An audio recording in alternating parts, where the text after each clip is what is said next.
Well, greetings everyone, and welcome to another Wednesday evening right here at the Sports Crib.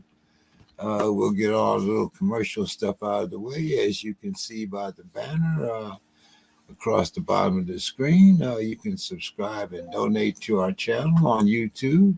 Our Cash App is $JE King 3, and all proceeds go toward our different sports crib contests and maintenance of the show. So, with that going forward, I see, of course, Dave is here. And how are you doing tonight, Dave? Okay, James. And of course, our master of all information, Mr. Bill Carroll, is here. Always a pleasure. Always a pleasure. Exciting time to be a sports fan. Yes, it is. Yes, it is. And we have a lot to talk about this evening. As everyone knows by now, Reggie is still over. I believe he might be in Paris now. I think it was Barcelona, Madrid, and then Paris. But he'll be back in a couple, and we'll talk about the trip.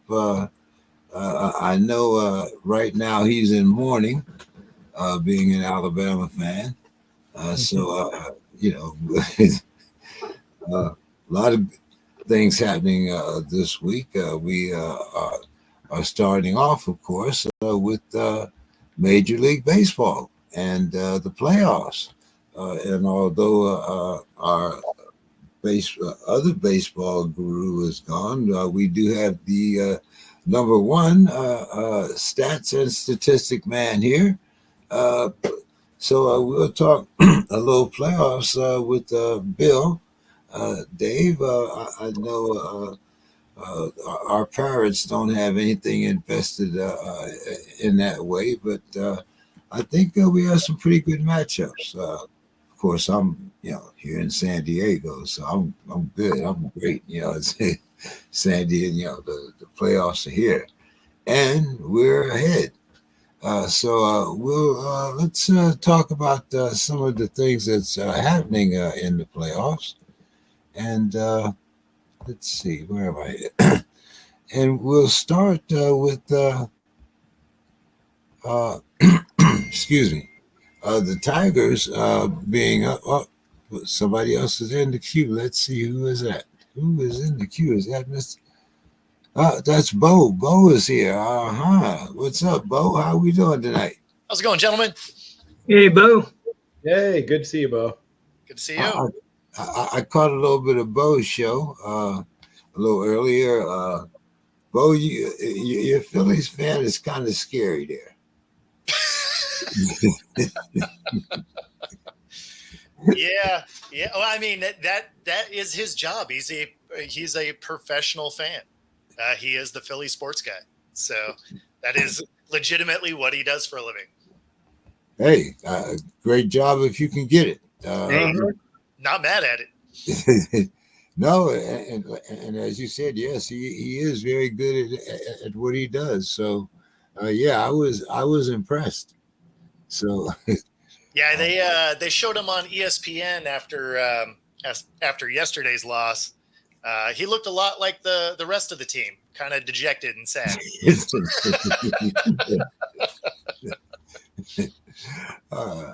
Well, before we get into baseball, do we have a Sue's Corner this week, Dave?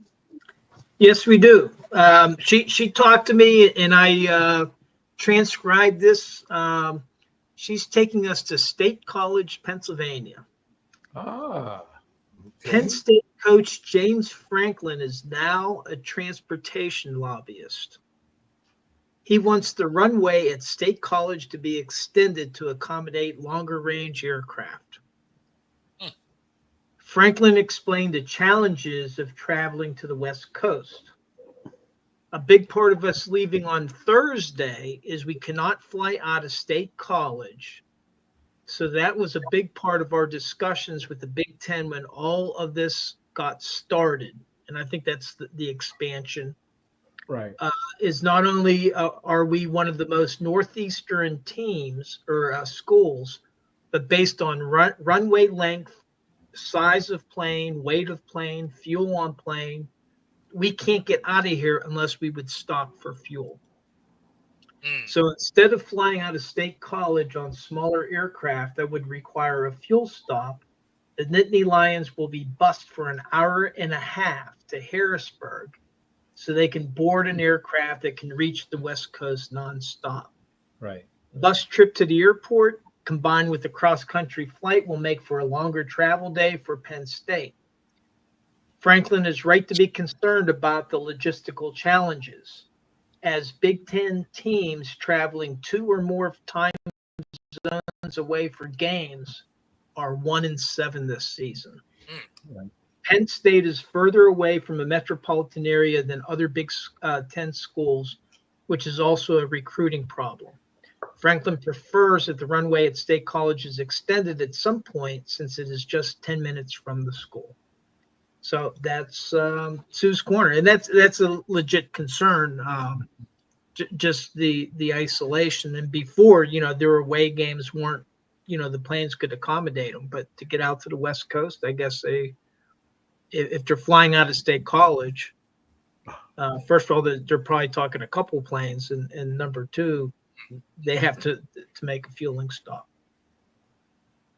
I don't know. I'm kind of confused here. We have planes that take off of aircraft carriers. What do you mean the runway is too short?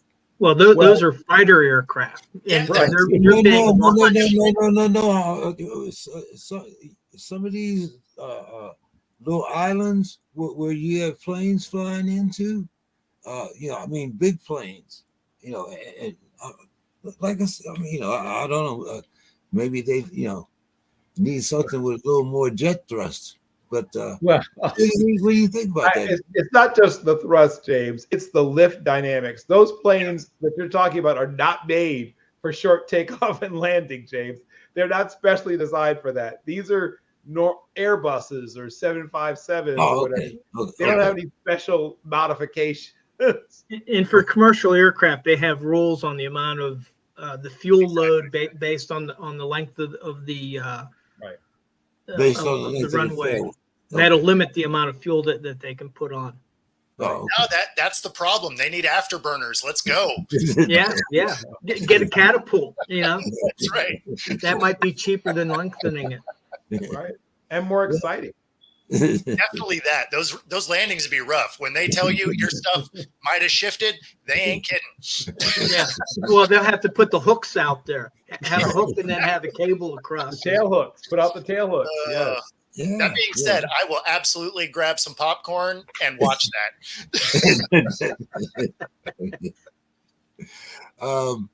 Yeah. Okay. All right. Well, hey, being an Ohio State guy, I mean, it's kind of hard for me to have pity for the Lions, but as long as they can get to Columbus and we can beat their ass, I'm cool. No prejudice there involved, guys. No, just saying. But right. No prejudice. I just hope you lose every time. just all I wanted to do is get to OSU. I'm fine after But let's talk about these playoffs here. Of course, we had. I think right now everybody's in Game 3. I haven't heard the latest score, but I did hear that Detroit has beat the Guardians, and they are ahead. Is it 2-1 now over the Guardians? Too bad Demetrius isn't here, but what do you think, Bill? How's this series shaking out to you? Well, so for so long, Detroit's teams were built around players like Alan Trammell or Sweet Lou Whitaker or, bombers, right? Guys who could hit the ball out of the park. And they still have some hitting, don't get me wrong. But to me, the story of the Detroit Lions is pitching. In the postseason. You mean Detroit Tigers? Sorry. Sorry, Stefan. Sorry, the Detroit Tigers. It was still a glad, cat. It's fine. I'm actually glad Demetrius isn't here now because I'd never heard of that. But the Detroit Lions have a postseason WHIP of 0.93. To put it in perspective, the next closest team is at 1, and that's the Padres, and that's still exceptional. So that means that for every 9 innings, there's less than 1 combined walk or hit per innings pitched. So if you can't get runners on base, it sure is hard to score. And it is. Right. I mean, I've checked the math on this. So, as a Mariners fan, you just watch it every year. Right. So in the 44, now over 44 innings pitched that they have as a staff, they've only allowed 29 hits and 10 earned runs, 1 home run. So it's very hard to beat them, right? If you can't score, it's hard to win. So that's the first thing that I'd say about the Tigers is that they're very difficult to score on. They have someone who to me is a legitimate Cy Young candidate on their staff. That's not everything, but it certainly helps. They also get the classic timely hitting, as my father used to talk about. It's not just what you hit, it's when you hit it. And they've been getting those hits at the right time. I feel like they're being well managed. I feel like they're peaking at the right time. It's been a minute since they've been in the World Series, so it'd be kind of cool if that did happen. Obviously, I'd prefer that my Yankees made it, but if my Yankees didn't make it, my second choice on the American League side would be the Tigers. But they are a quote-unquote complete team, right? We talk about that. They have a decent-sized payroll, but it's not gajillions of dollars. So it's sort of I'm not going to call them, David versus Goliath, but it's more like Goliath versus Rocky.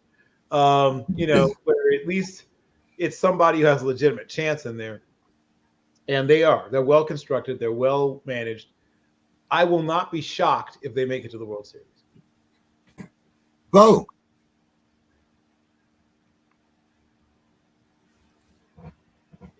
Did we lose Bo? No, we haven't lost him, but he's waiting. The tin cans that carry sound to him. So all things being equal, I've had the most ridiculous connection issue today. The first show this morning was literally logging me fully out of my Wi-Fi. I had to put in the password every 2 minutes. Nice. On a live stream, that is amazing, especially for one that I'm the one running the show. So good. I was, as you can imagine, I was, cursing out Comcast nonstop. So I did miss what the question was there. I was asking you, what was your thoughts about the Tigers? Oh, it's amazing. It's been so long since the Tigers have been good. It's just entertaining to watch. And, again, being a fan of a team that routinely is terrible, it's nice to see some of our terrible teams doing good. You get to see the Tigers out there. You get to see the Royals playing well. The Padres who, haven't done anything in a long time. Like all of a sudden you're just like, oh, we might get an underdog World Series. Like how weird would that be? Yeah. Especially when you figure the top dogs are kind of seeing their way out. The Phillies lose today. They're done. The Dodgers are trying. Yeah, we're going to talk about all those teams. Like you said, been a while since we saw the Tigers there, and anybody that beats any team in Clownland, what can I say? So Dave. Yeah, and this was another shutout. Yep. Yeah. But it's going to be interesting. They're playing tomorrow, and the Indians, or what are they now? The Galaxy? Guardians. The Guardians. Or Guardians. Guardians of the Galaxy. They're starting Tanner Bibby, who went 12-8 during the season. And then what I find interesting is that the Tigers are going with Reese Olson, who was 4-8. So I'm thinking that Detroit's going to probably have to rely on their bullpen. I don't see this Olson being in there all game. No. And they're probably going to be coming in with a series of relievers every couple innings. I just find that kind of interesting, the starting choice there. Yeah. Probably no more than, what's the minimum amount that he has to pitch. And then, like you said, the bullpen, every 2 innings or whatever. But And for their starting rotation, they, like in football, you got to win this game now. yeah. But Yeah. for the starting pitchers in baseball, they're probably already looking ahead to, okay, well, when's the next pot? Like if we win this game, when's the next game coming up, and what starters are we going to have available? So that they're rested. So that's just an interesting facet to the game. Speaking of Goliath and David, I think right now the Yankees game is tied up 2-2. The last I looked at it, so it'd be interesting to see what happens there. Of course, as everybody says, Aaron Judge is one of the worst postseason hitters, so we'll see whether or not he comes through for his team. Let's talk about the National League, though. Since you mentioned my Padres there, Bo, we'll talk about them first because the first game, it looked like it was going to be a runaway. Ohtani hit a 3-run home run, and we never recovered. So the Dodgers took game 1. And then the second game, of course, the Padres hit a franchise record 6 home runs. 6 home runs. And they beat the Dodgers. I think 6 home runs beats just about everybody, but No they doubt. did beat the Dodgers. And then we used a 6-run second inning to take a 2-run lead in game 3. So right now we're ahead 2-1, looking to kick the Dodgers out next game. Everybody's won one game at home and 1 game away, so there's no such thing as a home field advantage. Bo, what's your thoughts here? I mean, just for sheer entertainment value, because I don't have a horse in the race here, but it sure would be fun to watch a team that has $1 billion salary go ahead and pack it in for the year. Give me these teams that have like 20 million, 35, 40 million. Like, let's do some of that. That's awesome. What'd you think, Dave? Well, this could be deja vu back to 2022. If the Padres can pull it off, they lost the first game and then swept the next 3. So can they do it again? It's going to be interesting. But here's the thing: Ohtani, he can take over a game. We all, he's not going to come in to pitch, but he with his bat and with his base running, he can take over a game. Yeah, but the Padres have found a way to keep him off the base, after the first game. Bill, what's your thoughts here on my Padres? Well, the Padres are the best hitting team in the postseason. So the Padres have a postseason OPS of 815, postseason bag average 255. The 255 doesn't throw you. The on-base percentage of 306, not the best. But their slugging of 509 is clearly better. The next closest team in slugging percentage is the already disposed of Brewers. So the Mets, I guess, are the next closest team amongst teams that are still playing in terms of OPS. And they're well ahead of them. So they're a very good power hitting team. And, in the postseason, they have once again had the classic timely hitting, but also now the 6 home runs distorts it a bit. They're leading everybody in the postseason home runs. Shocker, at 11. And they have moved runners along even without the home runs. They tend to move runners along. They don't tend to let them die on the base pass too often. So they get runners over once they get them on. That's the thing. Another important thing, a thing that really helps separate teams that survive and advance in the postseason from teams that don't. But the other thing that sort of jumps out to me, they have been judicious-ish at the plate. 28 strikeouts, while it's not an incredibly low number. It's not an incredibly high number either. To put it in perspective, the Mets have struck out 68 times in roughly the same number of innings. So it gives you that's 40 more strikeouts in roughly the same number of innings. It gives you an idea of the fact they're usually getting the bat to the ball, right? They're usually making contact. So if you're getting out, you're usually grounding out or flying out. And of course, you prefer that, right? The more times you put the ball in play, the more likely you're going to get a hit or maybe force an error. And then once again, back to moving runners over. It's harder to move runs over when you don't make contact at the plate. So that's, I think, has helped the Padres to be so effective in the postseason. Speaking of the Mets, Bill, they pounded the Phillies in Game 1. Then Nick Castellanos, he decided that he'd take over Game 2. And he had a single in Game 2 to tie the series up. But now, after Game 3, the Mets took Game 3 7-2, and they're ahead 2-1. Bill, what do you think? Is it time for the Mets to send the Phillies home? I think not. They did. They did. They did. Oh, there we go. Sorry. Well, there we go. Already done. Yeah. Nope. It's a wrap. Grand slam. They were down 1-0, and they hit a grand slam.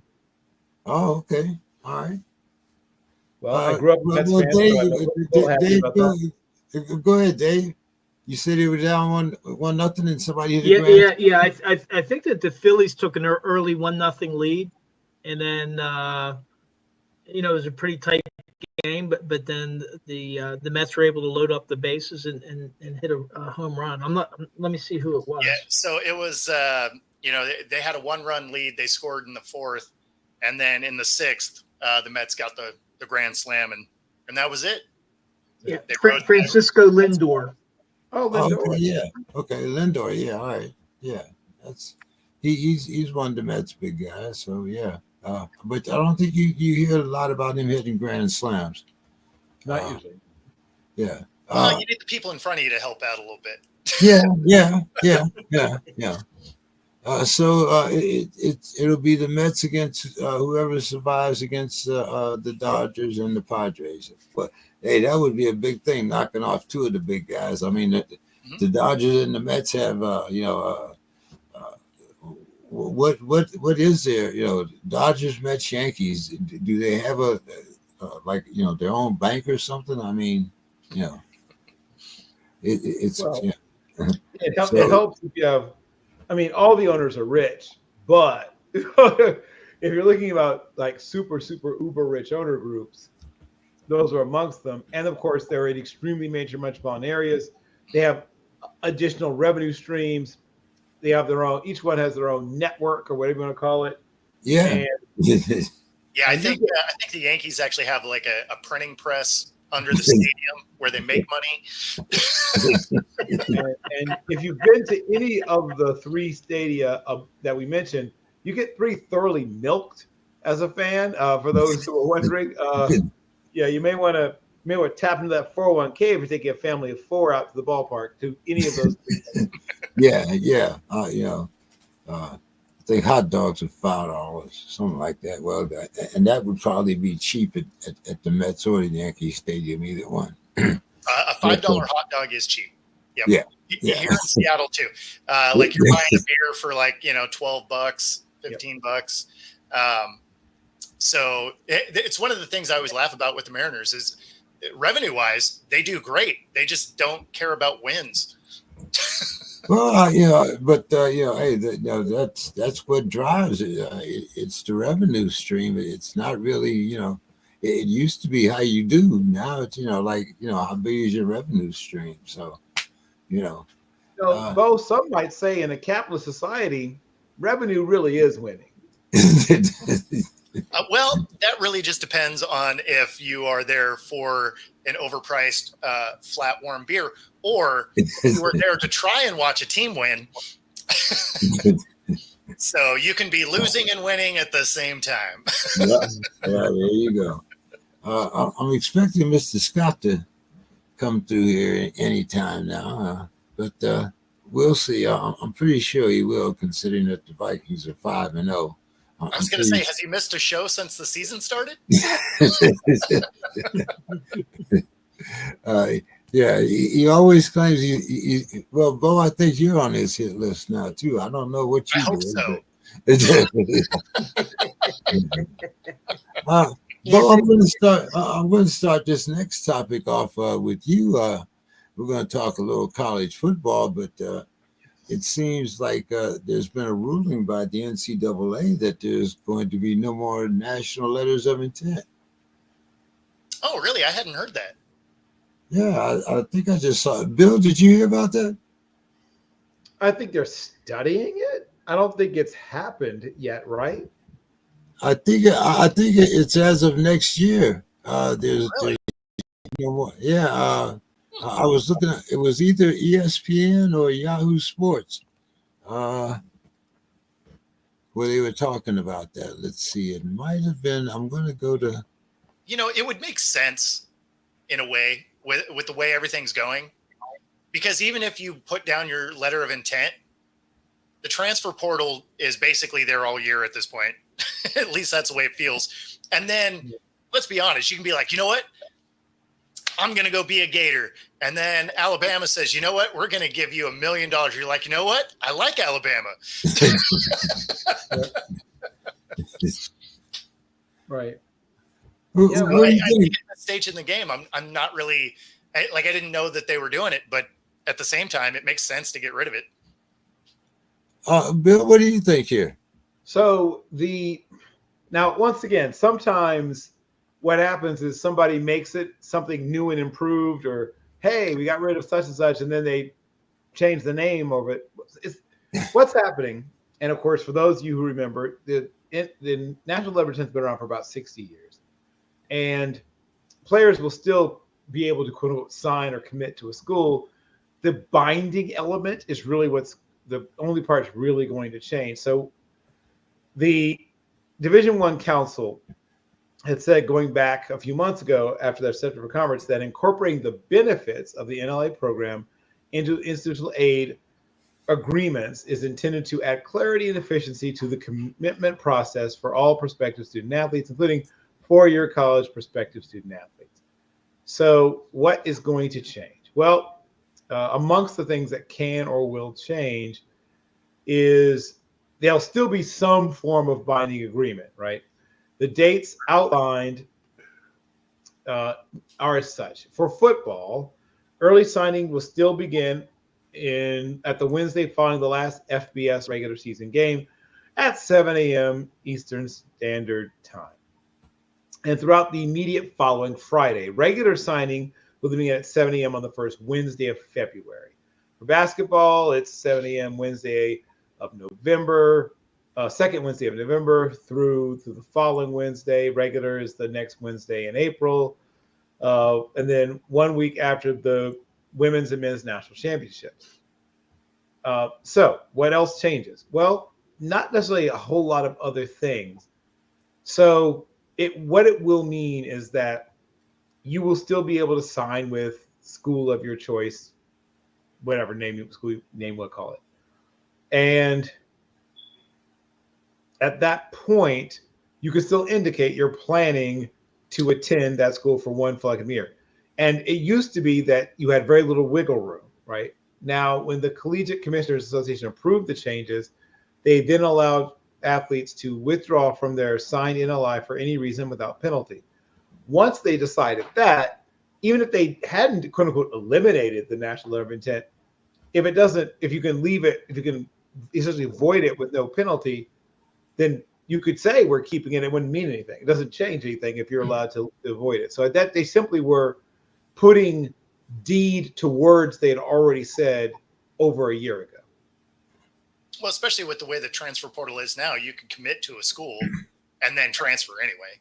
Yeah. So Right. I mean, it ultimately wasn't really binding anymore as soon as the transfer portal became what it was. You agree with that, Dave? Yeah, I mean, they're professional athletes. College football and college basketball is no longer an amateur sport. They're professional athletes, and we can expect more changes. I know it's probably been a few months now since we talked about it, but there were the schools, the teams that were trying to become bargaining units, and Right. so that's probably down the pike. But basically, this is the way it's moving, and so be it. And I agree. What they're doing is they're just reflecting reality. There was nothing holding those athletes to those schools anyway. All right. Bo, you still got to leave at 7? I do. Okay. All right. So, okay. All right. Let's move on here to our NCAA. And Bill, I'm going to start with you. Trick or Treat Saturday starts with Vanderbilt upsetting number 1 the Crimson Wow. Tide. Yep. Unranked Fantastic football. Vandy held off the Crimson Tide to a 40-35 loss. Yep. Bill, anomaly or questioning ahead for the Crimson Tide? Well, I mean, the easy answer is both, but the real answer is Alabama's not as good as people think they are, and Vandy's not as bad as people thought they were. There's nothing fluky about the win. Vandy lined up and pushed them around. I watched the whole game. It was like watching the birth of a child. It was beautiful. It was it brought up emotions. It took me places. Diego Pavia, who I first remember watching at New Mexico State University of all places, ends up transferring to Vanderbilt. So this is, people complain about the transfer portal they want, but without Diego Pavia and his ludicrous toughness levels, it would have been difficult to win this game. This guy, I mean, I don't know if he's like a part-time rodeo clown or what, but Diego Pavia is a man from another era. He was just taking it to Alabama, running straight chest up into defensive ends and linebackers like it was fun. Now, I don't recommend he keep doing this, but it worked. I don't think Alabama was ready. He trucked a couple of dudes, in fact, like 240-pound guys. I'm talking about like defensive backs. He was trucking big guys at times. I think Alabama took Vanderbilt too lightly. I mean, that's, I guess, not a shocking thing to say, is it? But Vanderbilt was loaded and ready for bear. They have a good offensive line. They have 2 legitimate NFL prospects on their offensive line. Maybe Alabama didn't know that. Maybe they didn't do enough scouting. But that is a legit offensive line. They still don't have a lot of, whiz-bang skill position talent. They have one good wide receiver. Their running backs are guys that might be invited to an NFL camp. But they have 2 legitimate NFL prospects on their offensive line. Their defense, I mean, once again, they did about 35 points, but some of those points were sort of later in the game. Alabama, rallied and came back. I don't want to make it, but they got dominated. Like, I want to make it clear that despite the fact it's a 5-point game, Alabama got pushed around. Alabama got bullied. I watched every second of that game wrapped. There are moments where I had to remind myself to breathe. So it should be pointed out that this was not when you say anomaly, the thing that bothers me about that is it makes it like there's something fluky about it. There was nothing fluky about it. They didn't do, it wasn't like when in the Fiesta Bowl, when Boise State, wins on a Statue of Liberty play in the last second. No, they beat them up front. I want to make that extremely clear. So no, it's not an anomaly. Another team with an equally tough quarterback, which would be hard to find, because it's a numbers problem, right? We talk about this all the time. When the quote unquote spread, and of course we say the spread, there's like 47 different flavors of spread, but some people spread you to run, some spread to pass, some spread to pass you deep, some spread to pass short, some spread to pass intermediate, some just want to run. They run a particularly, I don't know what to call it even. There's elements of that Urban Meyer offense that they ran at Bowling Green and Utah and Florida. There's elements of what Rich Rod had at West Virginia. There's like a lot of different pastiches of different. It's a booyah-based offense. But at its heart, at its very root, is power runs by the quarterback. and then the plays that come off of it. Yeah. Well, hey, you were right about them pushing them around. I got to watch at least the first half, and they were really bullying them. Yes. Bo, what do you think? Vandy puts up 40 on that Alabama defense. That was fantastic. It's so enjoyable watching the meltdown. I mean, even commentators were losing their minds. Like, it was fantastic, right? And you feel good for those kids at the school, right? Like, that is the biggest game they'll probably ever play in their life, playing there. And so for them to rip that goalpost down and throw it in the river, I'm not mad at that at all. They eat $100,000 fine. I think they take that with a smile. Come on now, all those future hedge fund managers and corporate sales account leaders and venture capitalists, they can afford that. But I'm only half joking. But Vanderbilt is one of those schools they used to chant, "That's all right, that's okay. You're going to work for me one day." I mean, that was one of Vandy's chants back in the day. Yeah. And they weren't I'm wrong. glad for all of them. They all deserve to never have to pay for another drink in that town again for the rest of their lives. No question. What do you think there, Dave? Upset of the week?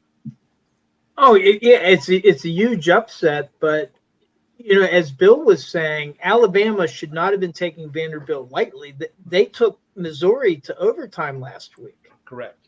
And so Bill's point about Vanderbilt being a stronger team than people realize, I'm used to them just being patsies, just getting rolled over.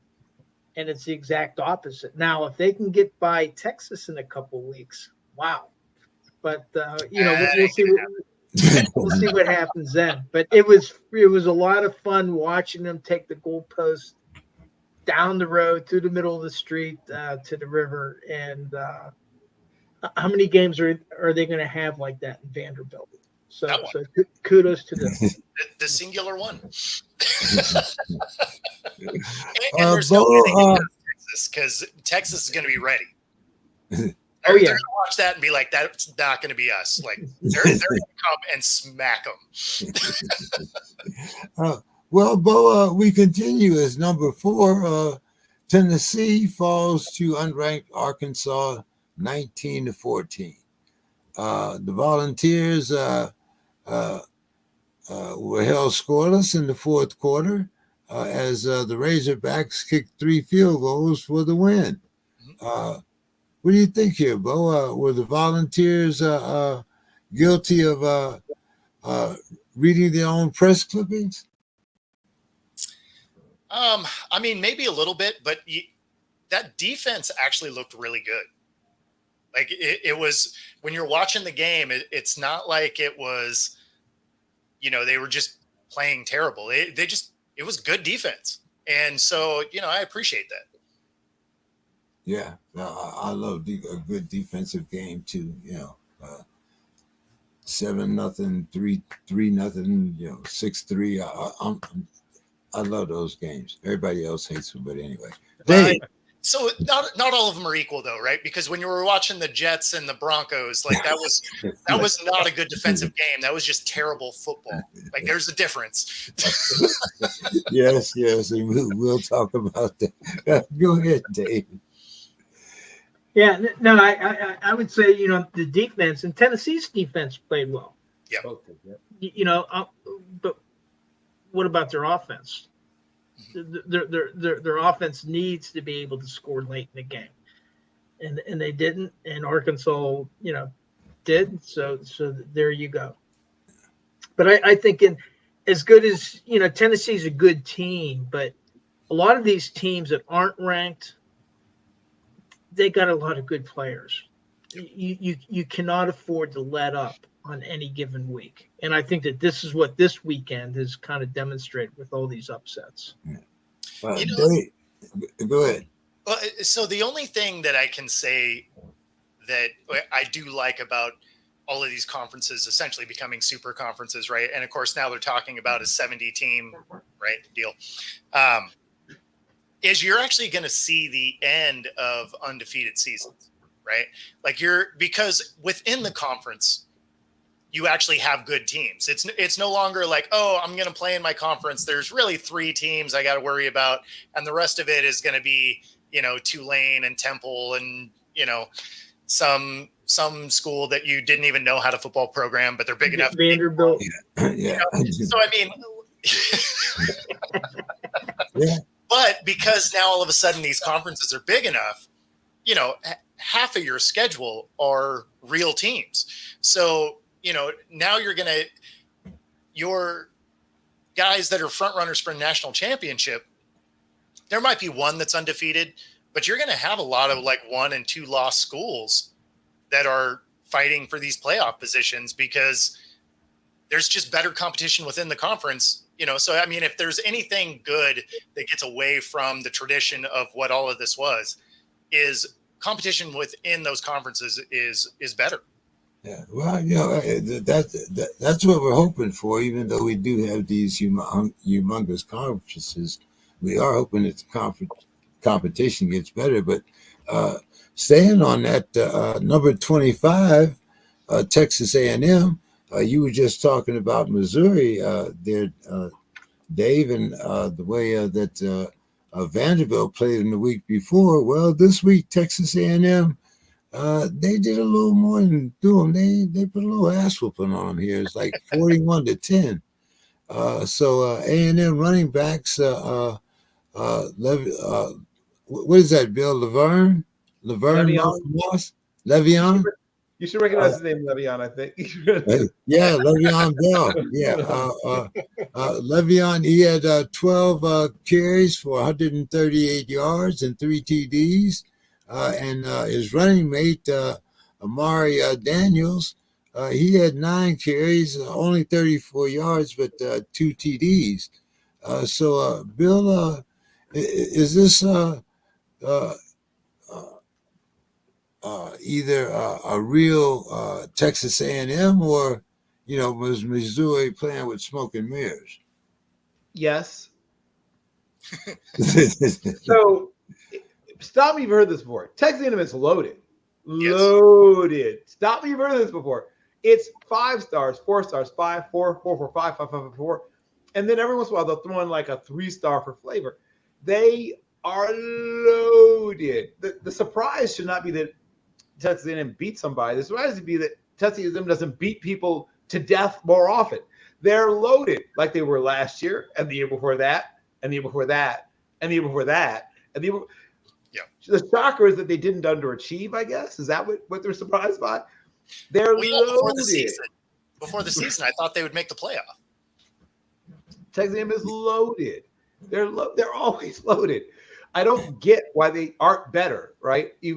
I analyze teams all the time, and every year I say, well, Texas A&M will find a way to lose 4 games they shouldn't lose, and I'm almost always right.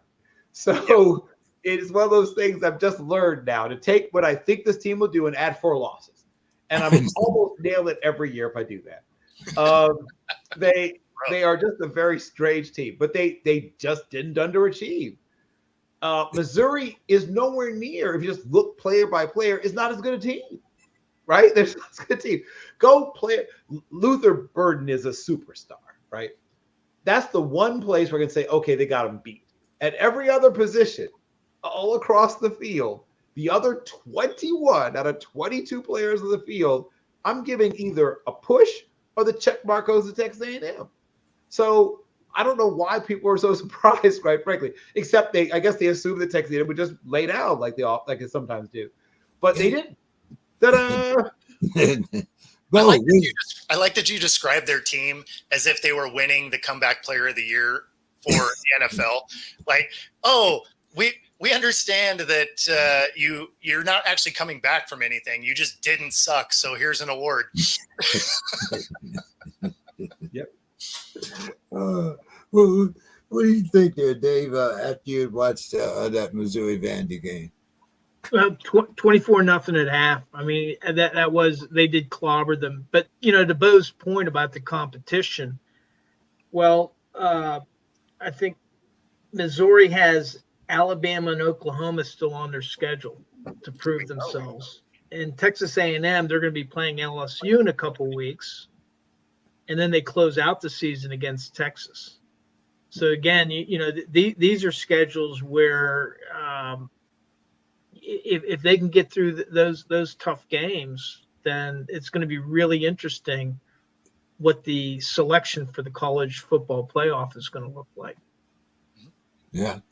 Bo, I threw this one in kind of for you here. Revenge is best served cold as Washington beats number 10 in remembrance of, talking about Demetrius here, that school that shall not be named. It seems like a 13-point fourth quarter is what seals the victory for the Huskies. Yep. Bo, what do you think? Is it possible that this is a bubble breaker for that school that shall not be named? No, not really. I mean, I like that, Rob. Michigan cheats. So not really. I mean, I feel like Michigan was a little bit overranked to start the season, right? I mean, they shouldn't have dropped the way the Huskies did. The Huskies dropping out of the top 25 made total sense, right? You lose your coach. A lot of guys go to the NFL, graduate. There's a bunch of transfers. They only brought back 2 guys that were scholarship the year before, right? Like, that's not a recipe for success typically. You look at Michigan, they had similar situations, right? They lose their coach. Now their heir apparent was, close by. So, I mean, that helps, I guess. But they lost a lot of players, stuff like that. So I think they were actually overranked for what they were. And so for them to lose this game wasn't really a huge shock. In fact, a lot of odds makers had the Huskies, despite the fact that they weren't a higher ranked team, as the favorite in this game. So it wasn't a big shock. The Huskies are playing good ball. Even, they went out, got a quarterback. So, I mean, do I think it's a way, like a wake up call for Michigan, if that's what you mean by that? No, I think they got beat by a better team. Would you think, Dave? Yeah, I just wonder if Harbaugh was still at Michigan, how would Michigan be playing this year? I think they'd have what's that? I think they'd have different personnel though. Right. And that's the impact of a coach on these college programs and the importance of the coaching. And, they don't have Harbaugh and he's gone. They have a new coach. And now, perhaps like Bo said, they were overranked. They needed to be stepped back in the rankings somewhat. And, they're going to be playing Oregon here pretty soon. That's going to be interesting. But, for me, what I'm getting out of this is the impact of a coach on a program. And clearly, you're seeing that with this Michigan team. Yeah. Bill, if they lose to Oregon, they won't be ranked. I bet. Correct. Bill, are they a legitimate number 10? Well, no. I mean, first of all, at this point in the season, nothing's legitimate anyway. But the game against USC showed you the cracks in the facade, right? Even though they won that game against a USC team that, to me, is still 1 year away from being what it could be. Like, check back on USC next year. If they recruit well, and when don't they recruit well, they could be trouble next year. But getting back to Michigan, explosive plays. They gave up some, and they didn't get many, but they were able to just run the ball, right? I mean, really, really run the ball against USC. But against a team with legitimate ability to defend the run, even when I watched Michigan win that game, I was thinking, like there's some problems there. If they face a team that can stop the run, I don't know if they can do enough in the passing game to prevail, because their ability to throw the ball, particularly throw the ball down the field, is limited. I think it would be fair to say. And they're going to face some teams that can stop the run. They're going to face some teams. I mean, the Big Ten, while the Big Ten has been diversified in the current version, there's still some teams that build first to stop the run. There's still teams in the Big Ten that realize there's games played at the end of this month and all throughout next month when there's going to be sleet and snow and whatever else, rain, freezing rain. The everybody with freezing rain.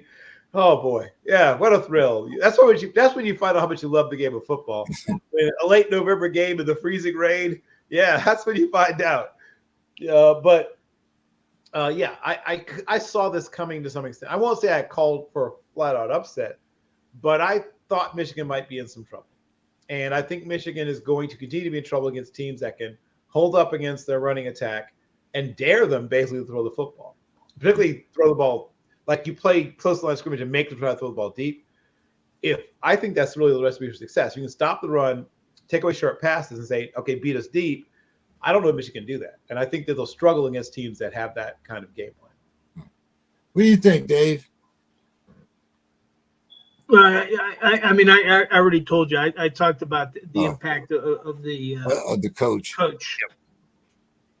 Bo, I got to keep picking on you because these are West Coast teams here, man. Number 11 USC. They were handed a loss by Minnesota, 24-17.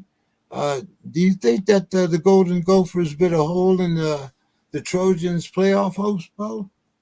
I mean, as weird as this year is, and not just in college, NFL's the same way. There are so many upsets. Like this has been. If you were a bookie, you're not even accepting bets anymore because you probably went bankrupt. Like this, like sportsbooks got to be hurting with the amount of underdogs that are cashing in. Honestly, I don't even know. As we're this far into the season and we have so many upsets each week, I'm just kind of along for the ride because normal analysis of these, there's no way you'd have the percentage of underdogs winning that we are. Yeah, I mean, you got six that, if you just count these questions, that's six right there in the top of the top 11.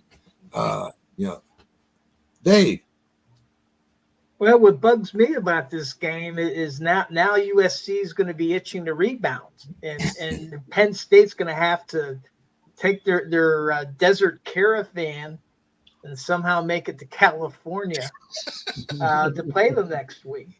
And but the Minnesota team, they seem to be an improving team. They played Michigan dead even, and again, maybe Michigan's overrated, but they're still a good team. I mean, it's not like they're like a doormat.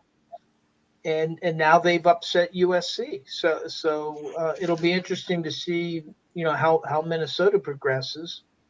But, for USC, and again, for me, what's another thing that's interesting is you have the new teams in the Big Ten. And, they're probably, who's going to have bragging rights? These West Coast teams or the traditional Big Ten teams. I think that's just an interesting aspect. And so if I'm USC, I can't wait for Penn State to come in to upset them. Who's going to be? I don't know if they're going to have their running back Singleton back. He didn't play last week, and so that's going to be interesting. Yeah, it is. It should be very interesting. Bill, what did you think about that USC Minnesota game? There's been a theme throughout these upsets, right? Tennessee, USC. We talked back about Alabama Vandy, and the other one. What was the other one? Number 4, Tennessee. There it is, right. Yeah, Tennessee also. The most boring or most interesting part of football, depending on who you are, is run fits, right? And it's not the thing that's the sexiest or whatever, but think about how many plays happened in each of those games where somebody wasn't in their proper gap, or they were in their gap, so they got blown out of it, right? Arkansas moved some people. Now, once again, both of the defenses played very, very well.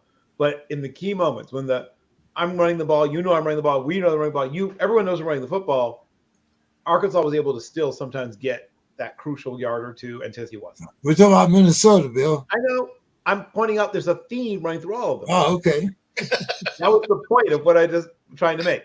So if you look at the through line of all of these upsets, right? Diego Pavia against Alabama, vaunted Alabama's defense. When they third and gotta have it, he would get it. At some point, there is that part of the game where there's just pure physics and a certain amount of will when it comes down to, oh, you want to get this 2 yards. I don't want you to get this 2 yards. Let's see who decides, who's going to decide who gets this 2 yards. Each one of those teams that pulled the upset got tough yards on the interior of the other team's defense when the other team knew it was coming, right? That was true in every single one of these upsets we just talked about. And it was true in this one too. That was the point I was making. Okay. Bo, we're going to talk a little NFL, but I'm going to kind of skip ahead here to you since you have to leave us here. So let's talk about your game here.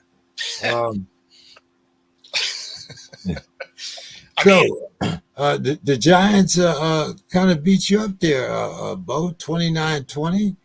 We all had, the good news for the Seahawks is that they're number one in their division despite the loss. So, Bo, floor is yours. Yeah. So, I mean, sadly, there wasn't a lot to take out of that game. Like, this was one of those games where you burn the film and you keep it pushing.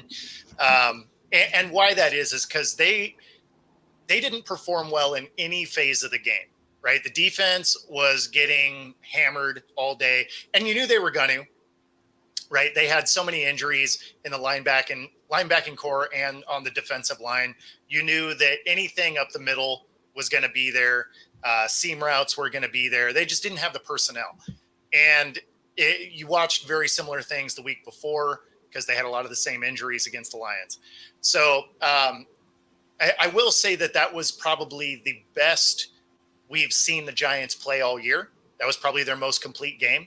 I would say the only real takeaway from the Seahawks, and they're on a short week, so they would have been throwing the film away anyway, really, but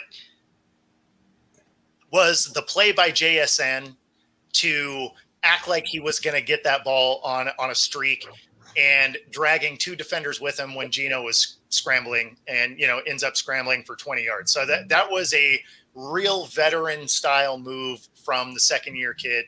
And so that was great. The returned touchdown off a fumble, I mean, that could have been called either direction. They didn't have a good camera angle on it.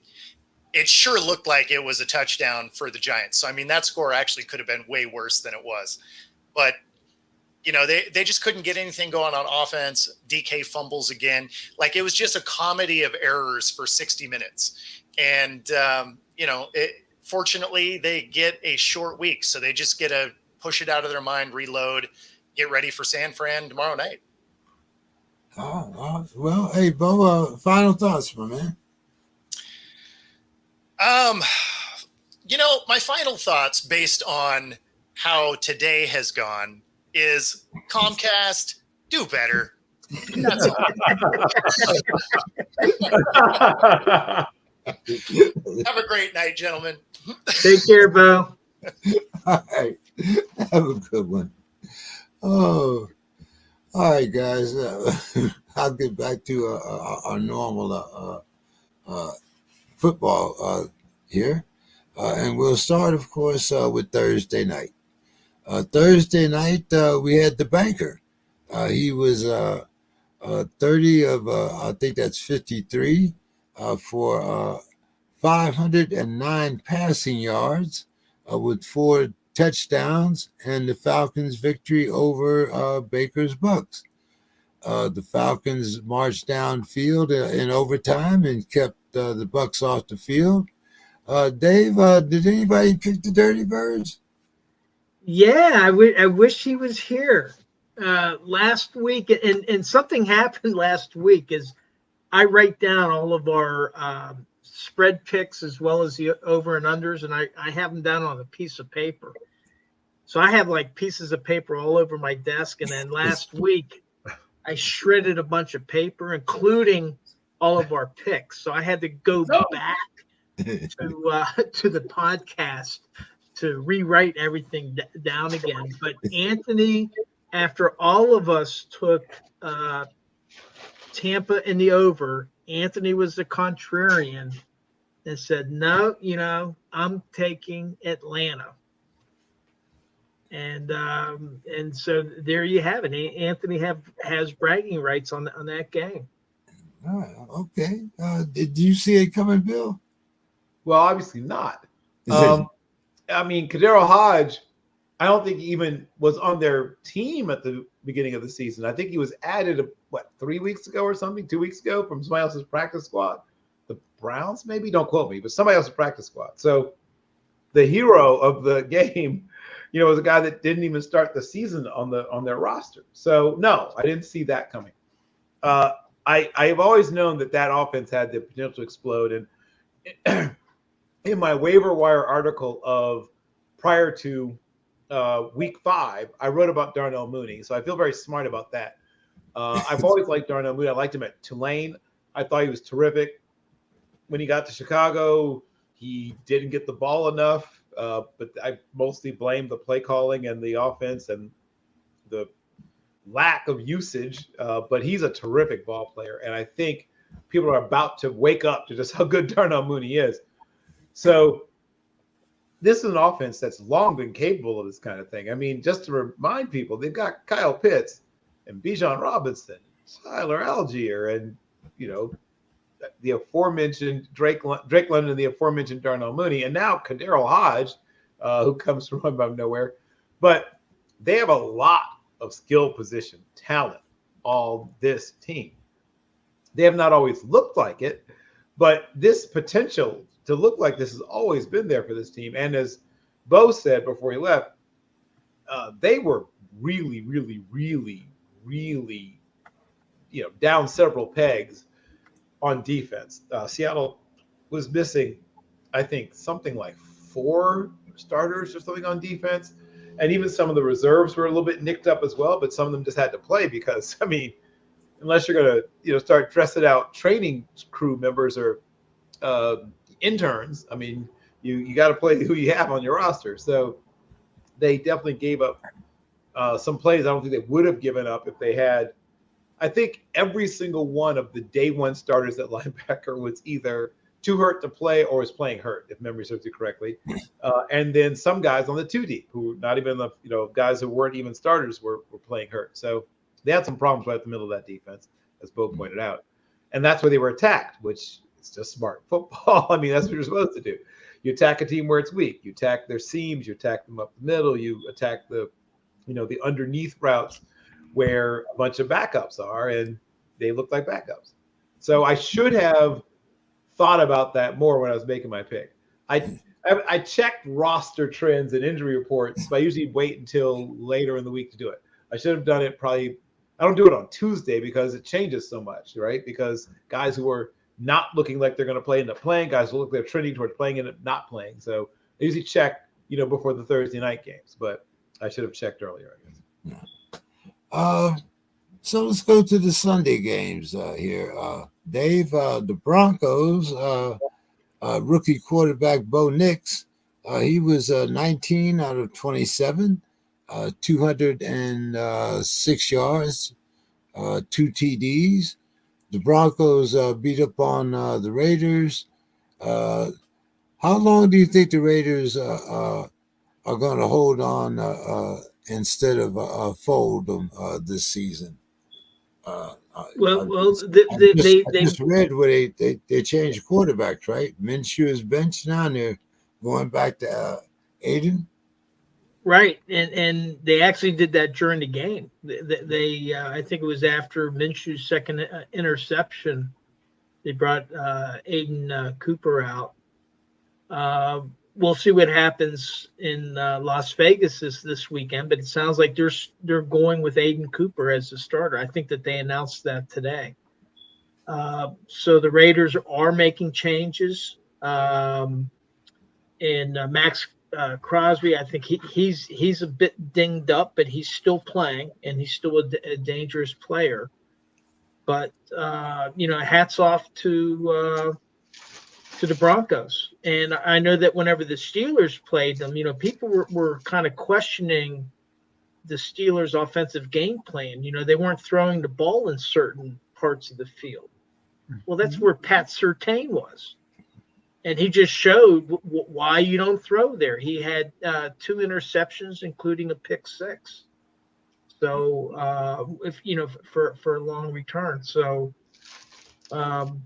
hey, lesson learned.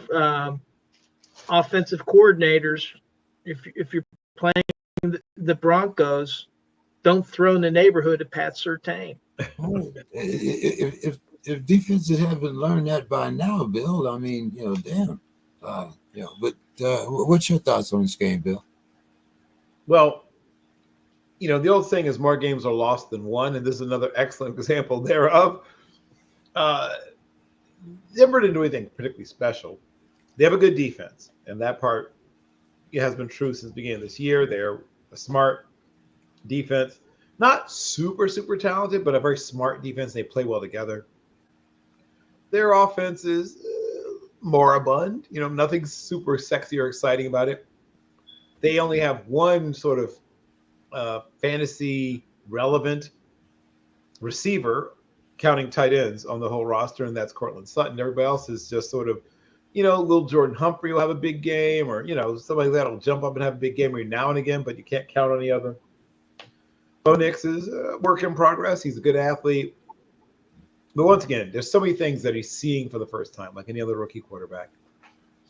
So they're going to lean heavy on the defense, going to run the ball. Nix is a good athlete. He'll run the ball. Their running back's going to run the ball. They'll throw when they have to. And this is an example of essentially waiting for the other team to make a back-breaking mistake, which they did, and that's why they won. But we just talked about the Raiders' quarterback situation. Their quarterback of the future is not on their roster, and I think deep down inside, I think they know that too. So I think that they will go after a veteran backup in the offseason and draft a quarterback. Okay. What do you think here talking about the Broncos and Bo Nix, Dave? Well, what's encouraging is he's throwing touchdown passes and he's not throwing interceptions. And so, he did what was needed in order for the team to win. And actually, I mean, they put the Raiders away, pretty decisively. But hey, if you're not the veteran quarterback from the Raiders was throwing interceptions, Bo Nix wasn't. So there you go. Dave, the hapless Bungles lose to the Ratbirds 41-38 in overtime. Now, this game really, it kind of got, but it's the Bungles, so I guess I should have expected. But anyway, the Bungles waste 5 TDs thrown by Joe Burrow.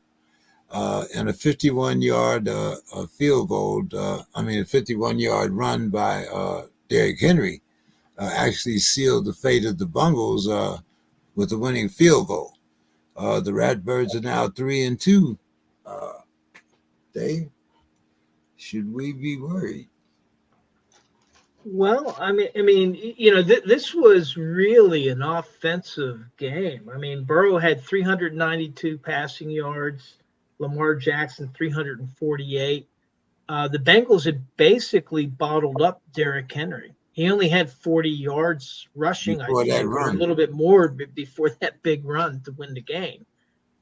And here, the Bengals could have won the game. They have a good field goal kicker. and the ball was snapped, and the holder, he fumbled the ball. He mishandled the ball. So it went to the ground. He's trying to pick it up, and the kicker has to kick away before, the ball is really set. And then that would have won the game. And then, the next thing you know, Derrick Henry is running down the field, and then Tucker's able to hit a chip shot.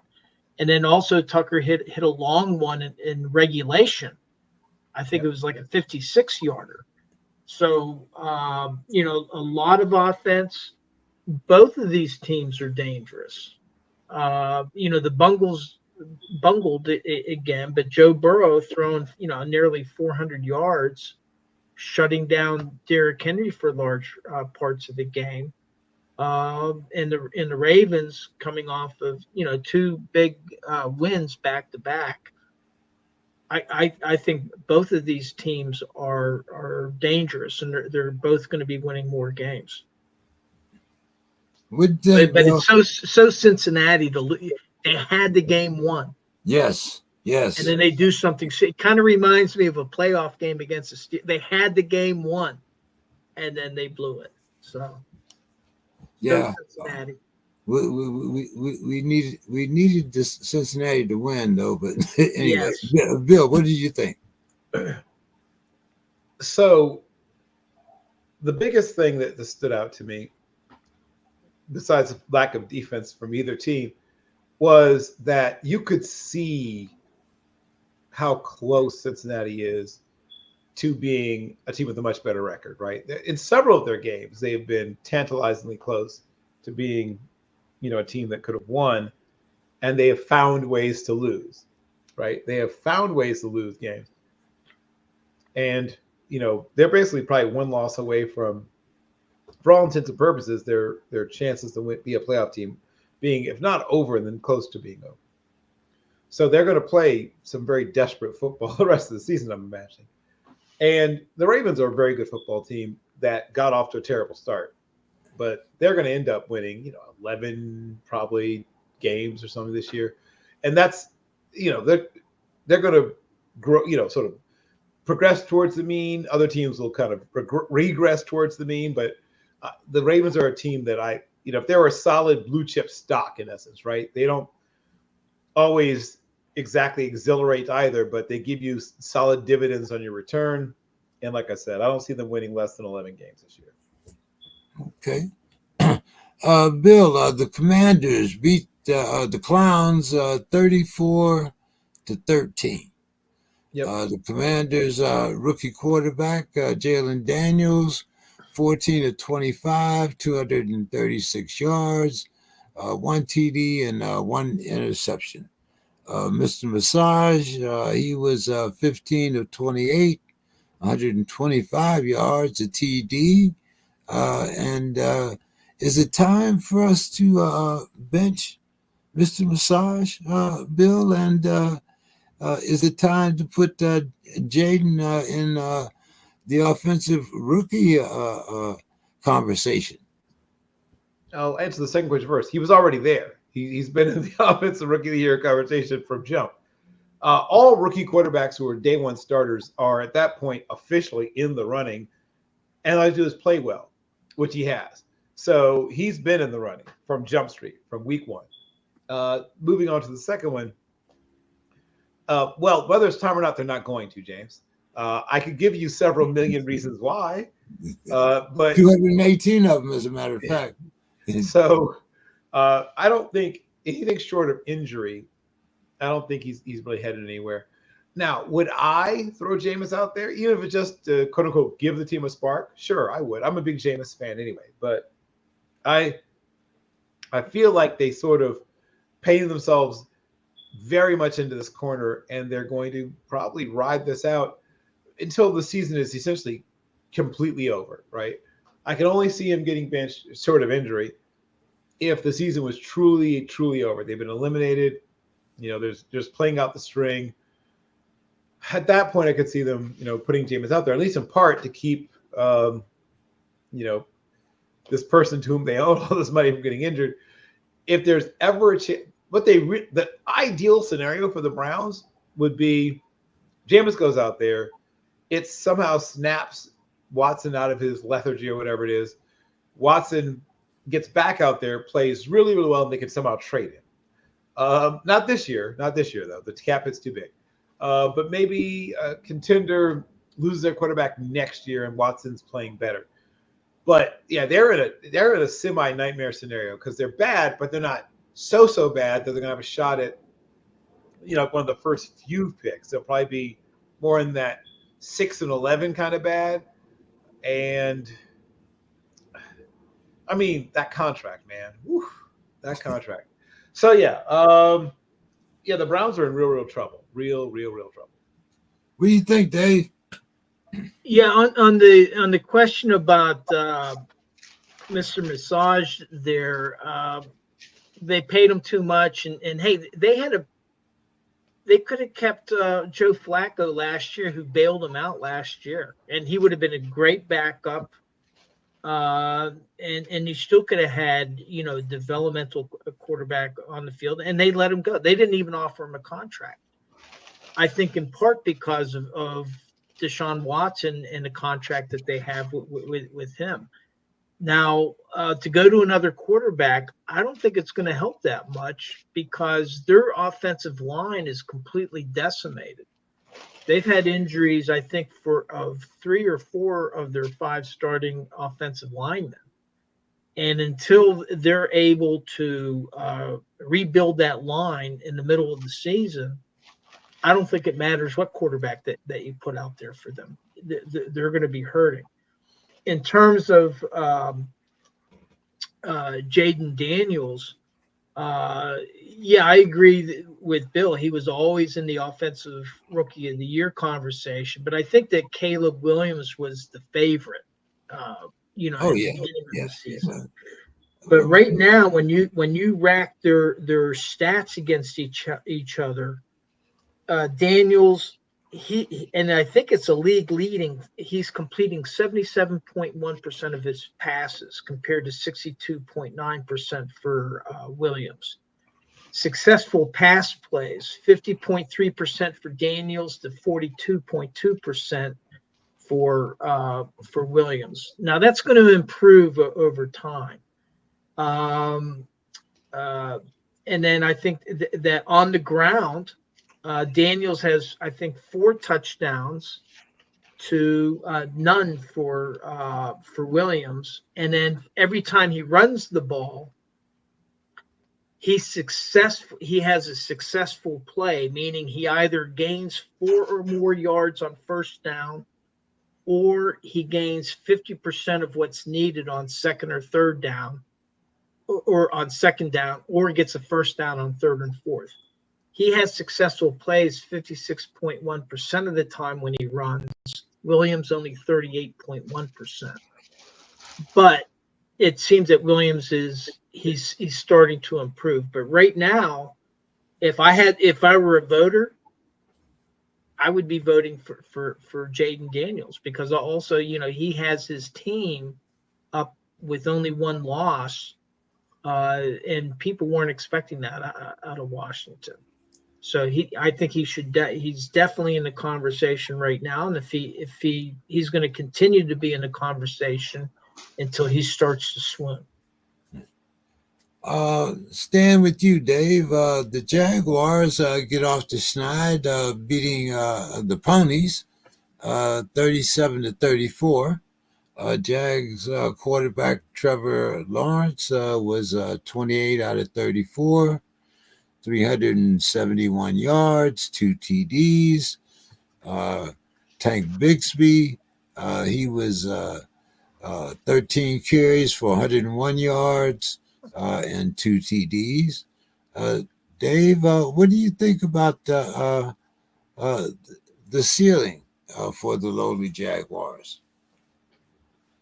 Well, I mean, the ceiling's rising, but I would point out that there was no Joe Flacco magic in this game, but they did score, I think, 24 fourth quarter points. So Right. They really made a game out of it. I would say it's rising somewhat. The Jaguars showed that they could win a game, But again, remember the Colts they're not playing with their starting quarterback, and the Colts also were missing their starting running back. So I wouldn't say that this shows that, hey, that Jacksonville's over the hump and they're going to be storming down the league, but maybe it rises their ceiling a little bit. They showed that they could win a game. So what? 2, 3, 4? What do you think's the most wins for the Jags? Or maybe just this one? No, they'll win more than this. But are they going to win 5 games? I'll give them that. You'll give them 5? Okay. Yeah. How many you give them, Bill? So the over/under for me, I think they could win as many as 7. 5, definitely. 4, I feel like is their floor. So for me, 5.5 if you're doing this Vegas style. But yeah, 5 and a hook is where I have them dialed in for. Okay. Bill, the Texans kicker, Kareem Fairburn, he. Oh my gosh, you made him straight up Muslim. Kaimi is how it's pronounced. Is it Kaimi? Okay. Kaimi is how it's pronounced. Okay. Well, he kicked a walk-off field goal in a 23-20 win over the Bills. C.J. Stroud was 28 of 38, 331 yards, a TD, and an interception, and the Texans moved to 4-1. Give me a comparison here, Bill. Whose stock is better here? I mean, I know it's the Texans and the Bills, but are the Bills rising? Or are they going lower? Or are the Texans rising and playing where they should be at 4-1? Well, I mean, we talked about the Bills' issues they have defensive depth issues. That was written about preseason. Everybody saw this coming. They lost, particularly in their secondary, they lost a lot of players. The Matt Milano, right, who is really the heart and soul of that defense. So with an injury to Matt Milano, the players they lost out that secondary together, they're going to be in a lot of shootouts this year. Mark my words. If you're looking for, teams to not start your defense against, they're going to be in a lot of shootouts. And not start their defense also, but they're going to be in a lot of shootouts this year. They're going to lose some of them. They're going to win some of them. I think they are a playoff team still, but the days of them being far and away the best team. Now, what helps them is that the AFC East has largely stepped on a rake and been smacked in the face by it. So that will keep them in the running to still, no matter what happens, have a legitimate chance to win their conference. But I do not like their chances against whoever they face when they get into the playoffs. Even if it's a wild card team, I don't like their chances against the second. Rematch with the Steelers is all right with me if we can get to the playoffs. There you go. Right. I don't love them against if the Ravens are the wild card team or the Steelers are the wild card team, if either of them ends up facing even a quote unquote champion of the AFC East in the Bills, I like the quote unquote underdogs' chances in that situation. Well, and it's possible that if either one of those teams could have home field advantage against the Bills instead of it being the other way around. But Dave, what do you think? Well, Bill was talking about the defensive weapons that the Bills lost. They also lost an offensive weapon in Stephon Diggs. And I think he was happy. He had 6 receptions for 82 yards. So he helped contribute to the Texans' win. And I think that he was probably very happy to contribute to that. And the other thing is Josh Allen. He had to go to the medical tent, and for the Steeler fans, Mitch Trubisky had to go in for a snap. I think he only handed the ball off. But while Allen was in the medical tent, Mitch Trubisky actually got out onto the field. So, Buffalo, number one, they got to keep Josh Allen healthy. The difficulty there is that a lot of their success has been when he's been running, which then that opens him up. That creates a jeopardy of him taking further injury. Now for the Texans, what I got to say, they keep on winning games that are tight games, and they're finding a way to win. And walk-off field goal, okay, they won the game. And you contrast that with the team like the Bungles, who they had a chance for a walk-off field goal, and the holder can't even manage to field the snap. So I think I like the Texans' chances that they're showing some gut. I don't think that they're as strong as they were, but they're figuring out ways to win, and that's what good teams do. Yeah. Unlike the Kansas City holder, which was able to fumble the ball and get it back up. But we'll talk about that a little bit later. But let's stay with you here, Dave. We have the Fins. They eke out a 15-10 win over the Pats. The Fins quarterback Tyler Huntley, 18 out of 31, 196 yards, an interception. Dave, you think Jimmy Porn might be headed to Miami, or maybe any other quarterback? Well, somebody. I mean, right now it's a clown show, and I don't know what the is Tua even going to be back this season. He may not. Haven't heard. And so far, he's like you look at these two teams, Jacoby Brissett and Huntley as your starting quarterbacks in an NFL game. I mean, yeah, they're NFL quarterbacks, but they're backups, and yet they're starting for these two teams. This game was kind of a clown show. There's block punt. There was snap over a center's head. There was 2 missed field goals. The Patriots did have a touchdown. They might have been able to win it, except for the replay showed that the receiver's heel came down on the line, and so the touchdown was overruled. So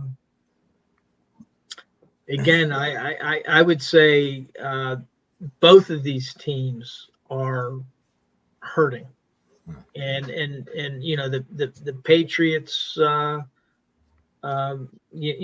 they need to find a quarterback as does Miami, because I don't think either of those quarterbacks are going to take them to the promised land. Yeah. Well, Bill, the Patriots are starting Drake May. Drake Lee May is going to start probably the rest of the season unless he's somehow worse, which I don't see coming, or gets hurt. So I don't think they're going after a veteran. I think they're going to play out the string with Drake Lee May. I'm talking about the Dolphins looking for a quarterback. Right. And I don't think it's Garoppolo. I mean, I think that they may go after somebody, but I don't think it's going to be Garoppolo. I think said others, right. Garoppolo or others, either one. Yeah, I think they either will go after one of the lower price street free agents, because you still have to pay them. My understanding is, and so when you bring up certain guys, like, how do you make that contract work?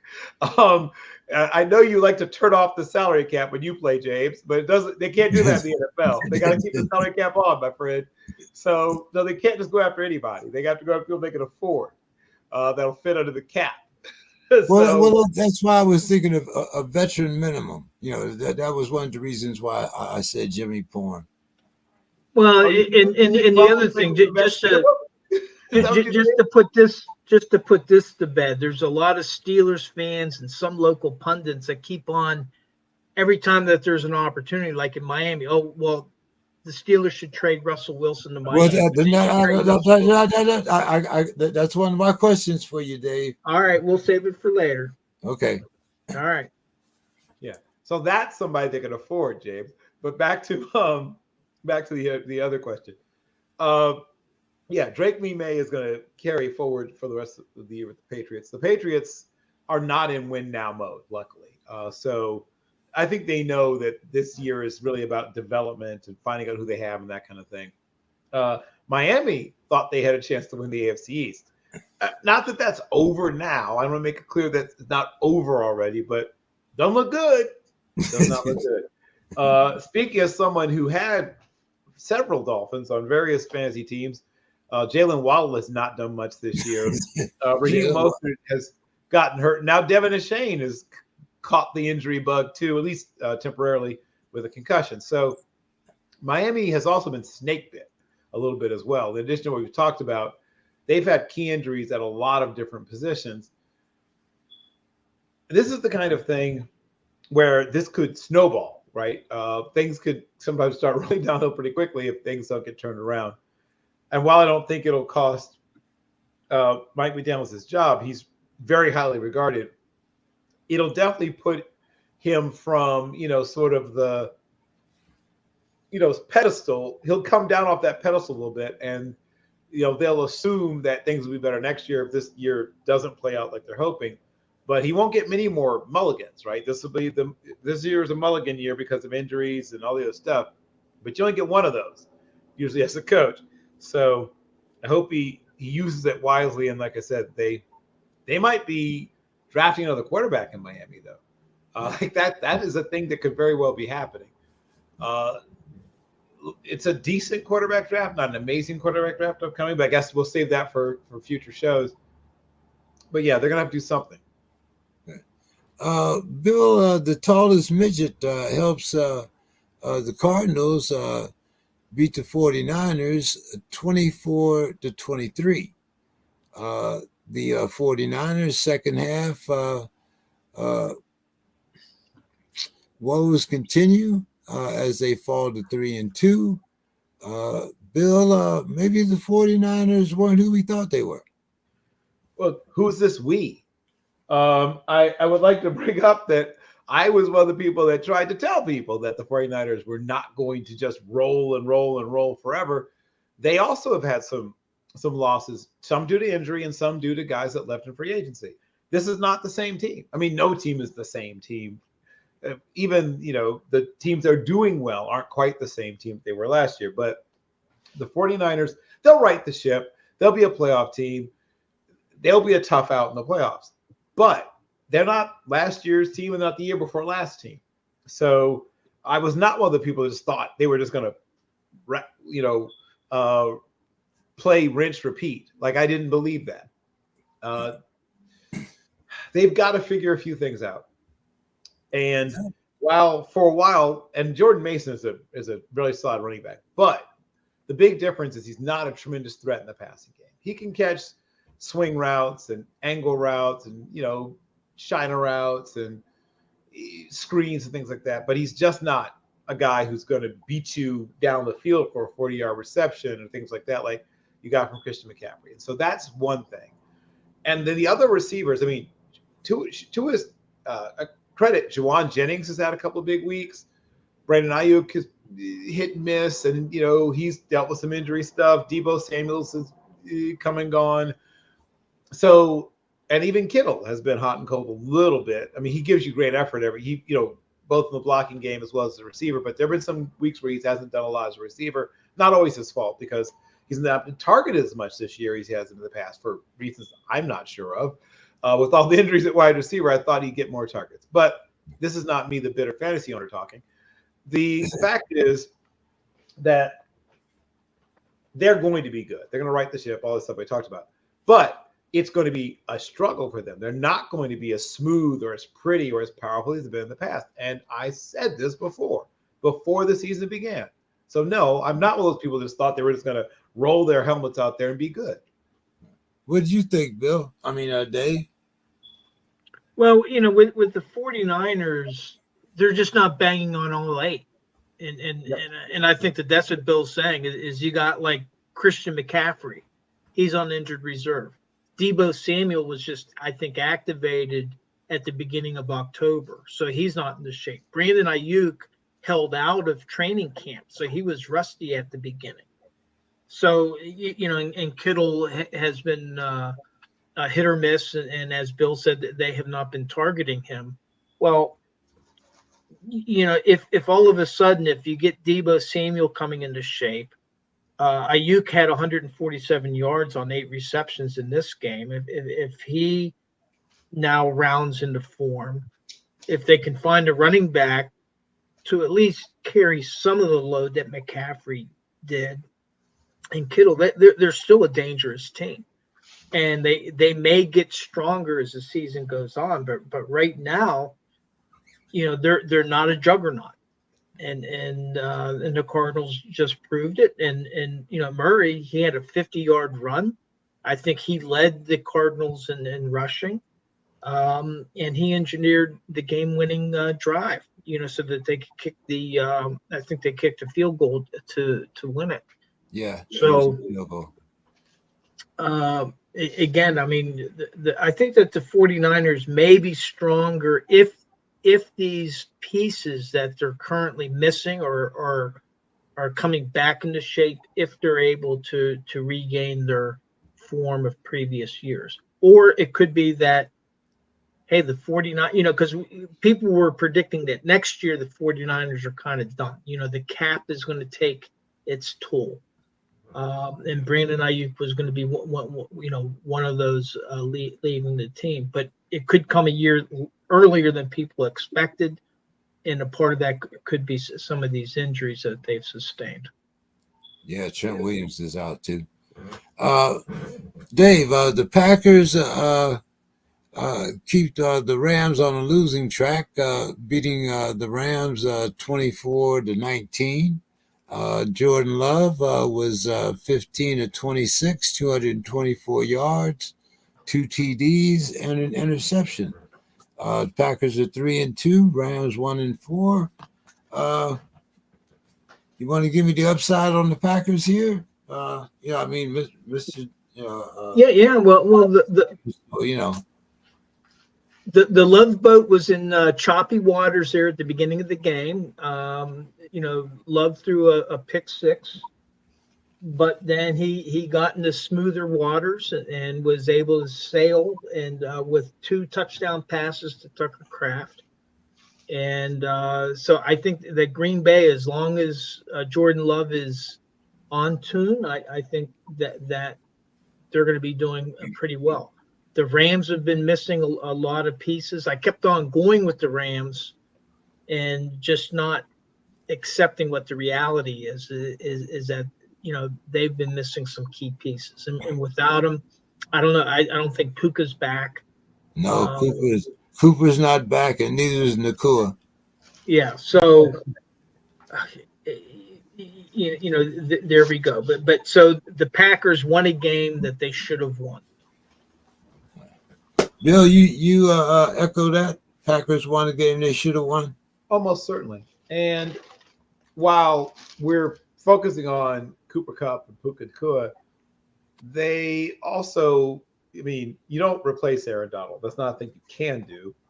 But, and while Kobe Turner has flashed at times, playing both interior and exterior, he's sort of like I won't say poor man's, like a lower middle class man's Chris Jones, right? In that he has enough size and enough athletic ability to play a couple of different positions, to play them reasonably well. But now name another Rams defensive lineman, right? They've got to find some other people there on their defensive front. Their linebackers are not terrible, but nothing special. And their defensive secondary is, once again, someone said professional football players. They are professional football players. But I don't see somebody who's going to get a bunch of votes for Pro Bowl or All-Pro or anything else, right? So they don't have a big-time playmaker on defense. most of their name brand playmakers on offense, except Kyron Williams, have at some point been hurt this year. And John Matthew Stafford is winding down a probably Hall of Fame career. They've got some. Once again, I talked about this. The bill came due, right? On all the deals they made, and all the things they did, to get that Super Bowl. They still aren't done paying for all of that. Now they do have first round draft picks again. That makes a difference. But the talent deficit that was created when they got rid of all those early round draft picks, they're still backfilling.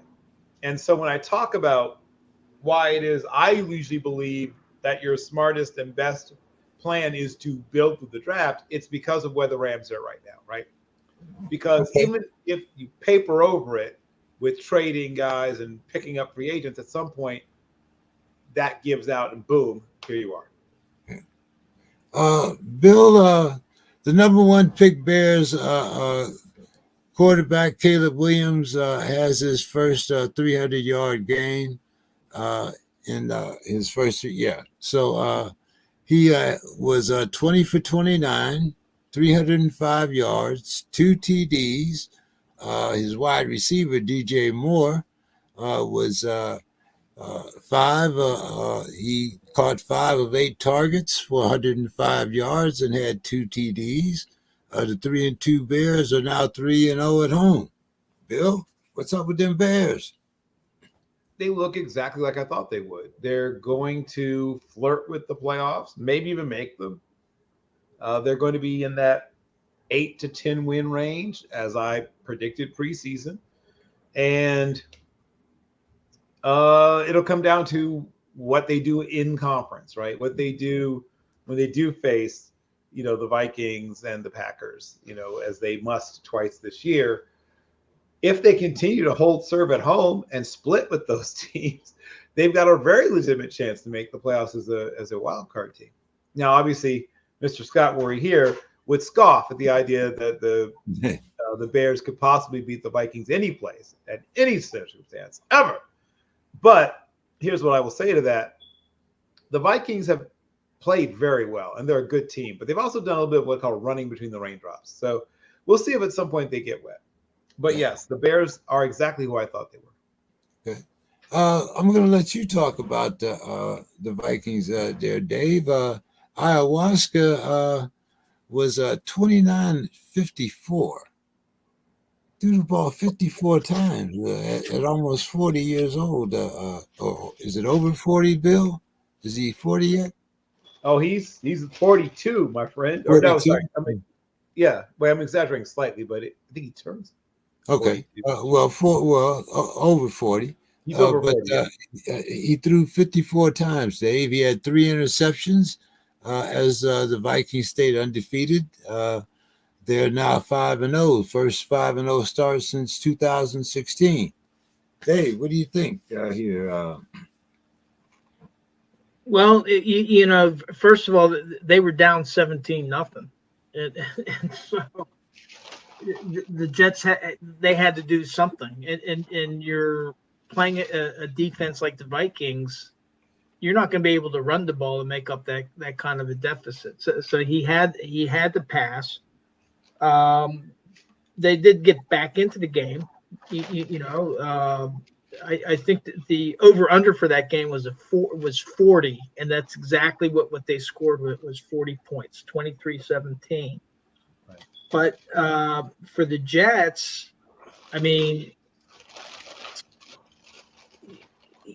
he was getting hit more, and I think one of the things at one point in the game, he was reaching down to his ankle that he had injured before. And so then the question was he even going to be able to finish the game? But, he did. And he had 2 touchdowns, but those 3 interceptions sure hurt. I'm sure that he was livid at himself. But the better team won. I'm just surprised. I think that the Vikings should have beat the Jets more decisively, actually. Yep. And they should not have been letting them back into the game. And I'll credit Aaron Rodgers for helping to get them back into the game. I want to ask you guys this because, as we all know, the football world is abuzz with the firing of the Jets coach, and it was the reason why the coach gave for firing Saleh was because of expectations. But as if I remember it correctly, it was the front office that brought in ayahuasca with their expectations that he was the missing piece. So, with the expectations, uh, did that force a call? Is this going to force them to call Hassan Reddick?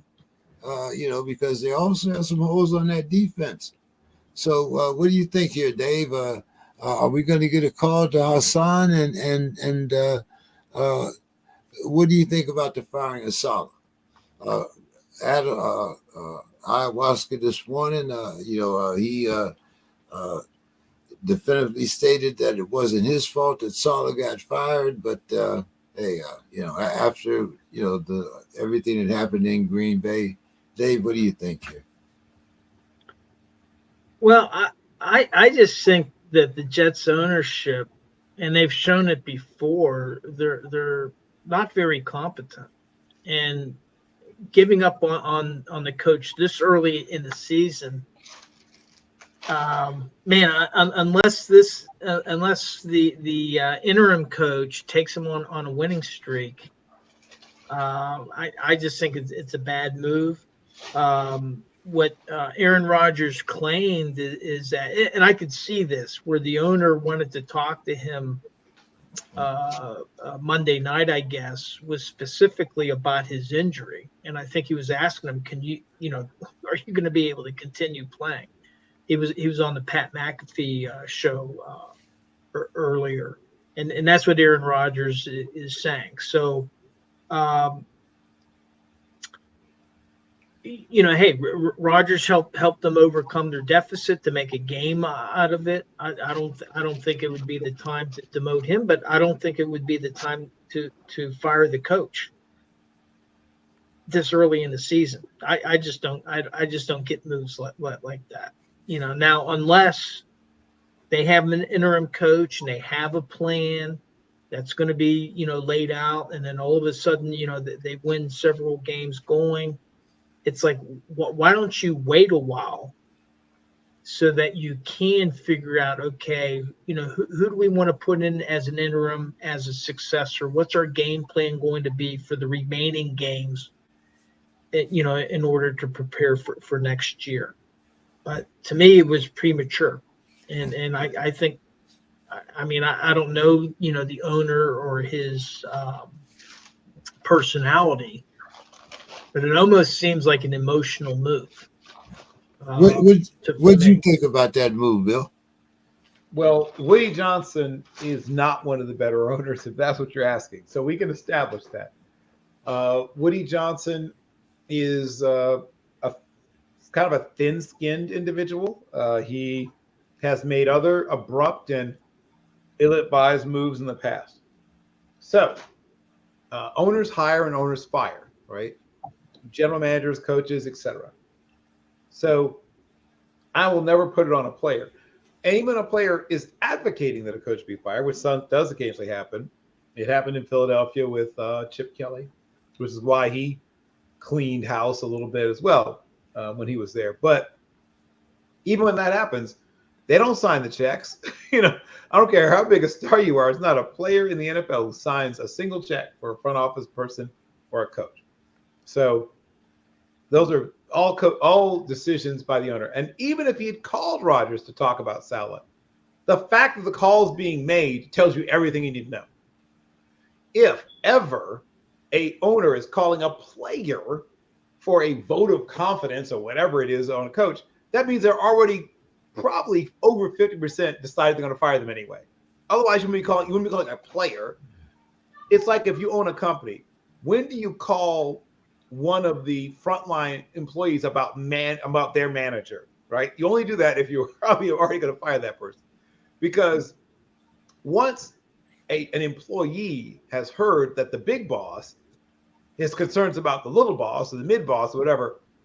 That's how you break down and fracture a team, is by the owner of all people putting it in your mind that maybe this guy isn't the guy. So to me, it's all the ownership. As Dave pointed out, this is what owners do, especially the meddlesome owners, is they do stuff like this. Yeah. Okay, we got 2 more games here. The Sunday night football game, of course, which I really don't want to talk about. But anyway, the Cowgirls quarterback earns his money with a last second winning touchdown to beat the Steelers 20-17. The Steelers D had 2 INTs, a fumble recovery, and TJ Watt got his 100th sack. But Dave, got a lot of things for you to talk about here. Short time for you to do it. The injury to Nick Herbig. Najee, 14 carries, 42 yards. Implications from the loss, including a possible quarterback change. Are we going with Wilson this week? Talk of a disgruntled George Pickens, but it seems like Tomlin brought up something that I have never heard of for a wide receiver, and that's snap management. Dave, what the hell is snap management? But go ahead. All right. First about the game, they lost a winnable game, and literally and I was there. Your offense has to be able to score at least 20 points. I said this at the beginning of the season. They did score enough to win. Yes, they do. Well, they scored enough to win. First of all, they had 3 turnovers. 2 of the turnovers, one was at the 2-yard line. The other one was deep. The Steelers' defense was bending all game, and then they finally broke. Right. Joey Porter got an interception. The Pittsburgh offense scored a touchdown with under 5 minutes to play. And if you have the top paid defense in the league, you expect them to stop and to preserve that lead. The offense gave Pittsburgh the lead with less than 5 minutes to play in the game. The Cowboys drove all the way down, but still another big play. Landon Roberts, he forced a fumble, and just the way the ball bounced, Dak Prescott was in a better position to recover it. If it had bounced a little bit further out, then Miles Killebrew, who was in the game, he would have recovered that fumble, and that would have ended the game. So it was a winnable game. But number one, Pittsburgh does not have an elite defense. And Miami, I think Dak Prescott threw for 352 yards. Miami's quarterback could have thrown for 300 yards because receivers, and I was right there watching the game, they were constantly getting behind the Pittsburgh secondary. They just were beating them. And the way my article, my recap of the game, I called it Pittsburgh talks tough, Dallas played tough, because Pittsburgh was talking about, hey, we have to have a fast start. Dallas had a fast start.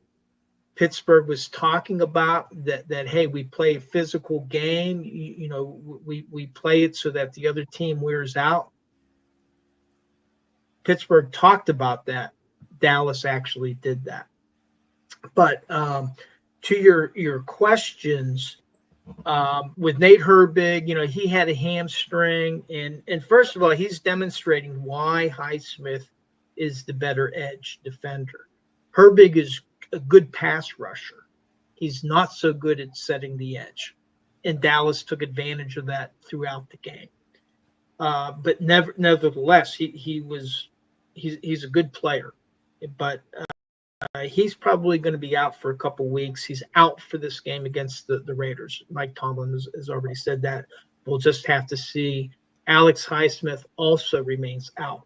So what that means is that TJ Watt is going to have to be paired up with a combination of Jeremiah Moon or a couple guys off of the practice squad. Your question about Najee Harris, what teams have been doing to Najee Harris is that they're forcing, they're putting 8 into the box, and the offense is not opening holes. If you see some of the times that he's trying to run, he's running into a wall. Or when he does have some space to run, a blocker will miss a block. There was literally one play where Najee was cutting up field and it looked like he had wide open space. You had 2 blockers and 1 defender. Neither of the blockers got to the defender that tackled Najee. They got a serious blocking problem, and Max Starks kind of pointed it out. And Max Starks, who's usually pretty soft-spoken, I mean, and was a pretty good offensive lineman himself, he said he's sick and tired of the Steelers doing running plays out of the 2-point stance, because their offensive line coach coaches him to always be in a 2-point stance, whether it's a running or blocking play. The idea, or passing play. The idea being is that the other team's not going to necessarily know what you're going to do. Max Starks is saying, just get, if it's an obvious running play, get into your 3-point stance so that you have the leverage. You have, because on the running play for the blocker, it's about how low you can get so that you can get underneath the guy that you're blocking to get him out of the way. But they're starting up in the 2-point stance.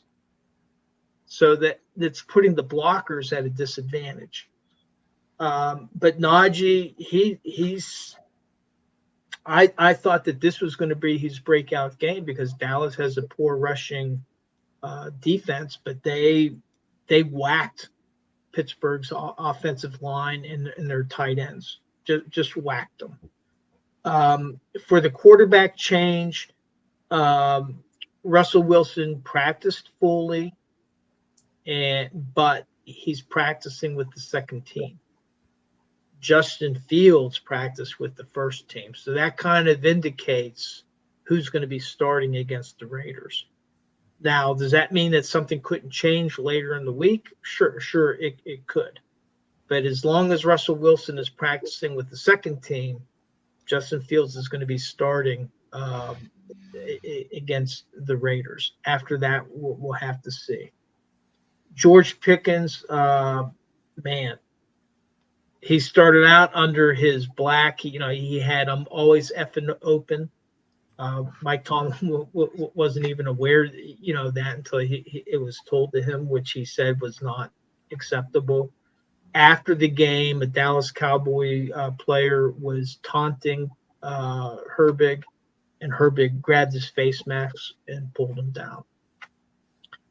And that's, you can't, the moment that you're responding physically when people are using words against you, shows that you've let them control you. You've lost control of the situation. Words are words. The moment you take a physical action against words, well, now you've just shown that guy got under your skin and you've lost control. And that's exactly what happened with George Pickens. Mike Tomlin very professionally did not throw, and I've seen other coaches throw players under the bus. He did not throw him under the bus. The press during his conference pressed him, and very appropriately so. They pressed him on the George Pickens question.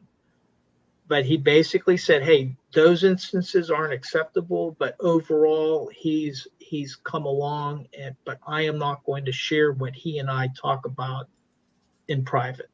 And that's Mike Tomlin's position.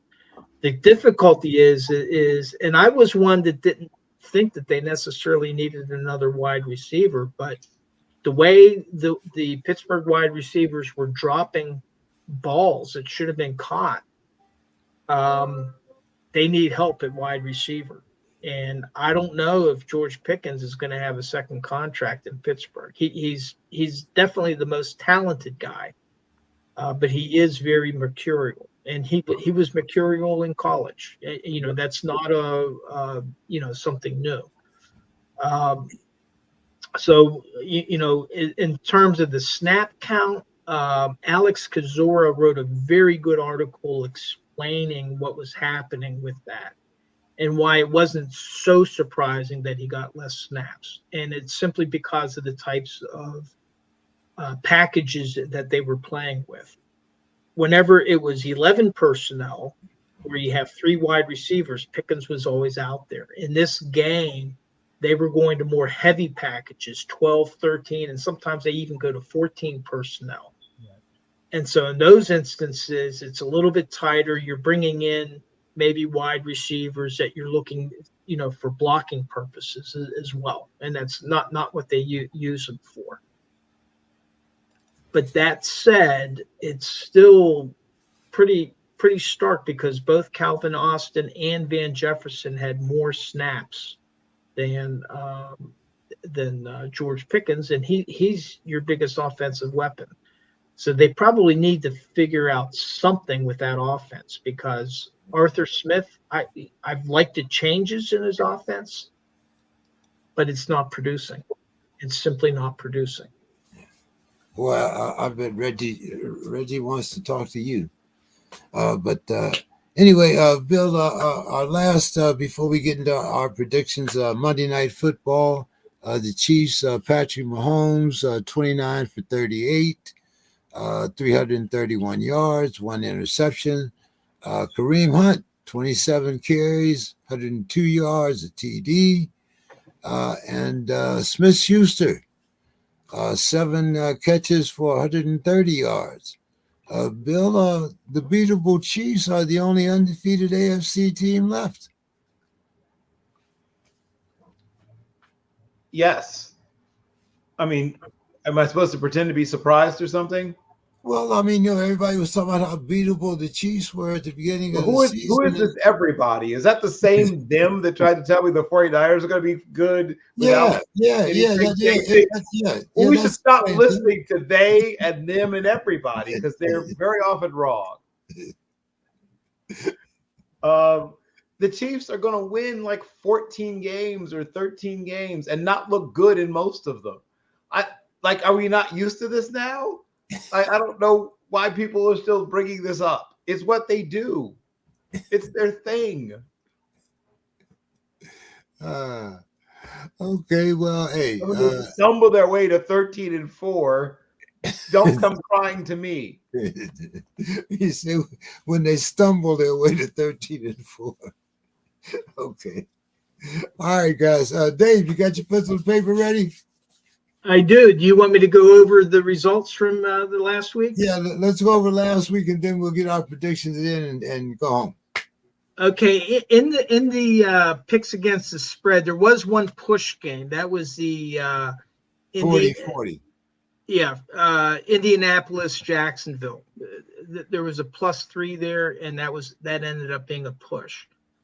But I had 8 of 13. James, you had 7 of 13. Bill, you won it again. You had 9 of 13 on the picks against the spread. So I'll just give the percentages. So far for the year on picks against the spread, James, you have correctly picked 51.3%. I have 53.9% correct. And Bill, you have an outstanding 62.1%. Oh, we got to take Bill to Vegas. Shit. Yeah, indeed. And that's where I'm flying to Friday. Now for the over and unders, we did not do as well. I had 5 of 13 correct. James, 4 of 13. And Bill, once again, you led the way with 8 of 13 correct. Very well done. So for the year, I only have 50%. James, you got killed this last week with only the 4-13. So you dropped to 37.1% on your over-under picks. And Bill, you have an outstanding 58.6% success rate when picking the over-unders. There was one push, and that was the Jets-Minnesota game. That was 40 points. All right. Well, seems like I got to get some work done here. So, okay. Thursday night, we got the San Francisco 49ers against the Seahawks. The Seahawks are plus 3.5. They're at home, but the over-under is 49.5. I'm going to take the 49ers here, but I'm going to take the under. Bill, Dave, either one. I'm taking San Francisco and the under. Okay. It's 3.5, you said? 3.5 and 49.5. Right. I'm going to take the Seahawks and the under. Okay. Let's start with you, Bill. The Jaguars +2 against the Bears. The over-under is 44.5. I will take the under, and I think the Bears can cover. It's 2, no hook, just 2. Yeah, just 2. I think the Bears can cover that. Yeah, I'll agree with you, Bill. Go ahead, Dave. I'm going to take Chicago, but the over. Okay. Dave, the Clowns against the Eagles. The Clowns are getting 9. The over-under is 42.5.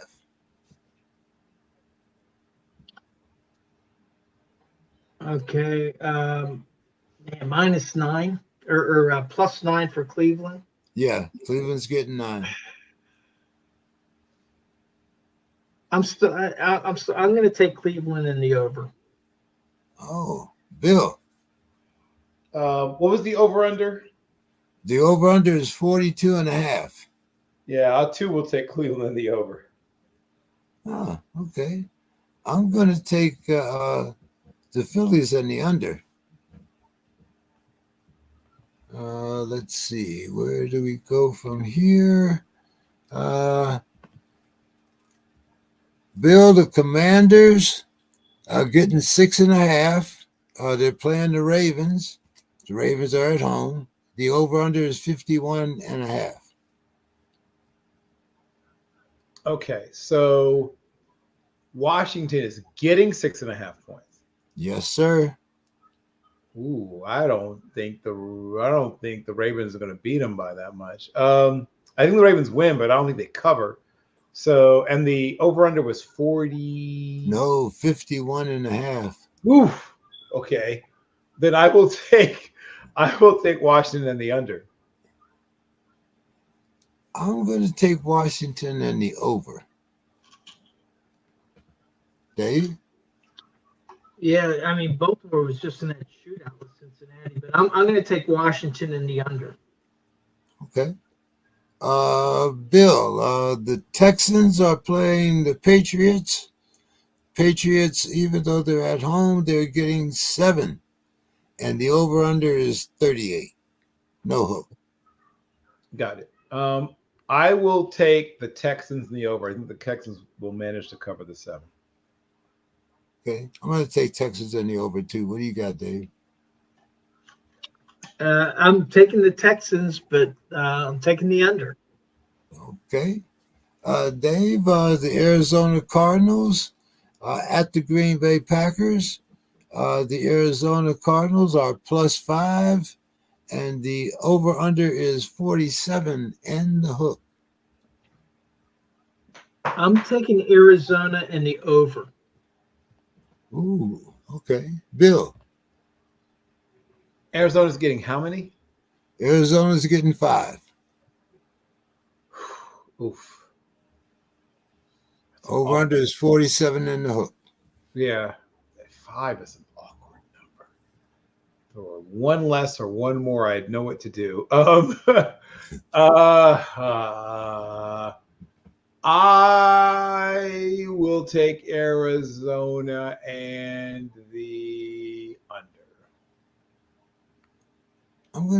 Did I pick this game? No.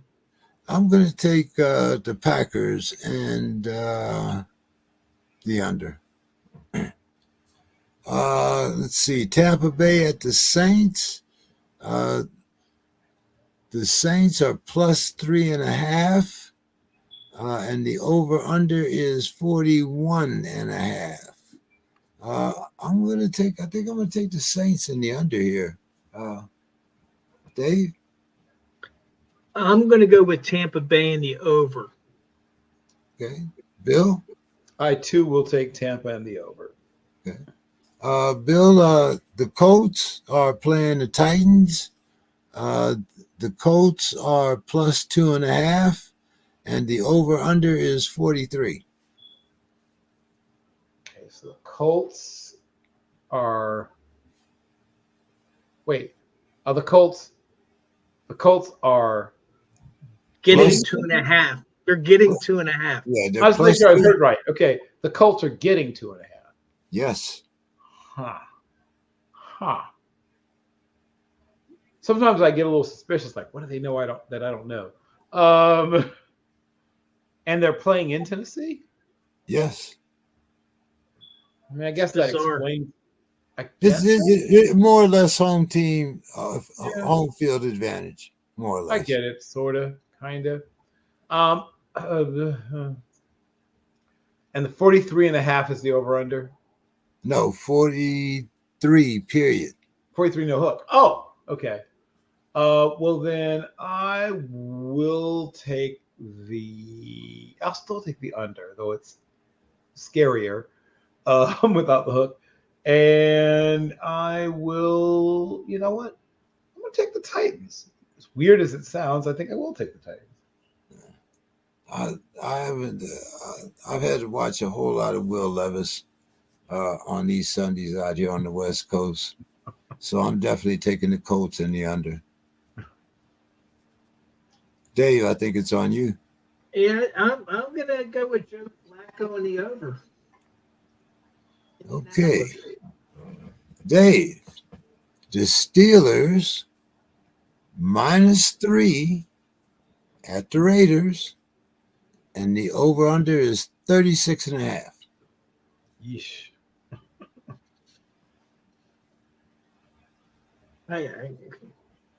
I'm gonna take Pittsburgh in the under. I too am going to take Pittsburgh and the under. Bill. I will take Pittsburgh in the over. Okay. Division game here. We have the Chargers -3 at the Broncos. And Bill, the over-under is 35.5. Okay, well, I'll take the over. And the Broncos are getting how many points? 3. They're at home. They're getting the home field advantage. Got it. 3. They're getting 3 points. You know what? I'll do it. I'll take the Broncos. Even with them even with the 3 points, I'll take it. I like what Bo Nix is doing. Excuse me. I'm going to take Denver and the over.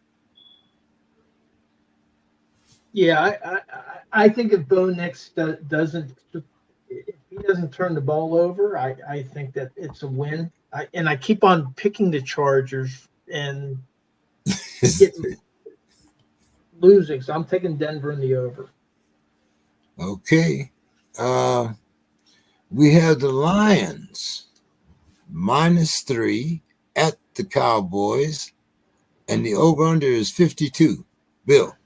Oof. I'll take the Lions in the under.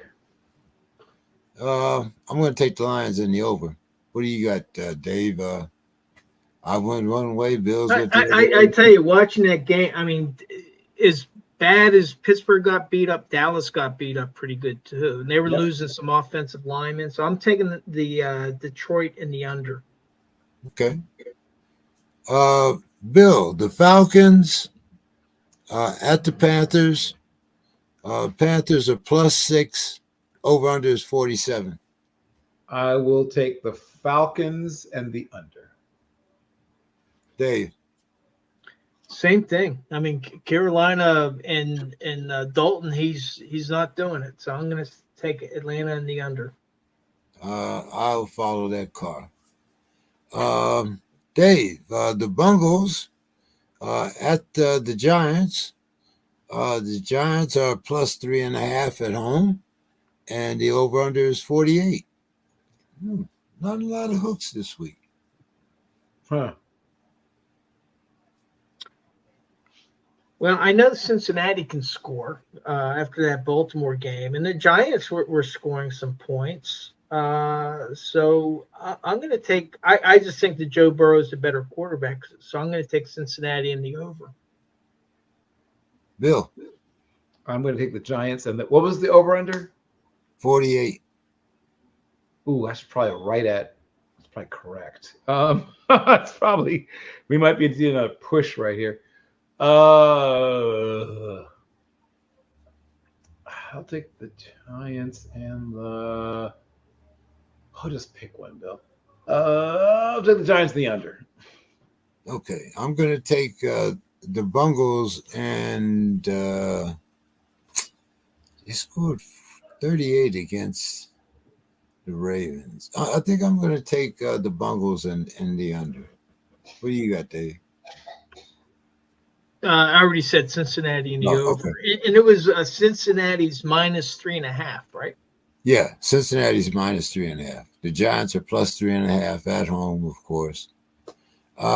Okay, Bill, Monday night game.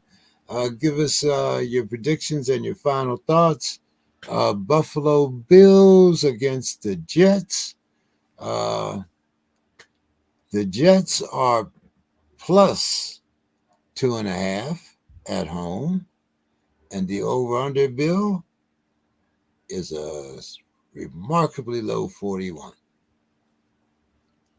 Yeah, I'll take Buffalo in the over, and 41. And final thoughts, right? Yeah. So on this day in 1989, one Arthur Shell took the field running out of the tunnel clad in silver and black. And of course, most importantly, clad in black. And in that moment, in that self-same instance, when the Los Angeles Raiders beat the Jets 14-7 on Monday Night Football, it established a new watermark for the accomplishment of black men and black people in the National Football League. And while it is easy to point fingers or make fun or whatever you want to say about Al Davis, about lots of things he did or did not do, there's a person that brought the first woman into the front office when he hired Amy Trask. He brought the first black coach at the head coach position, and of course the first Hispanic coach as a head coach when he hired Tom Flores.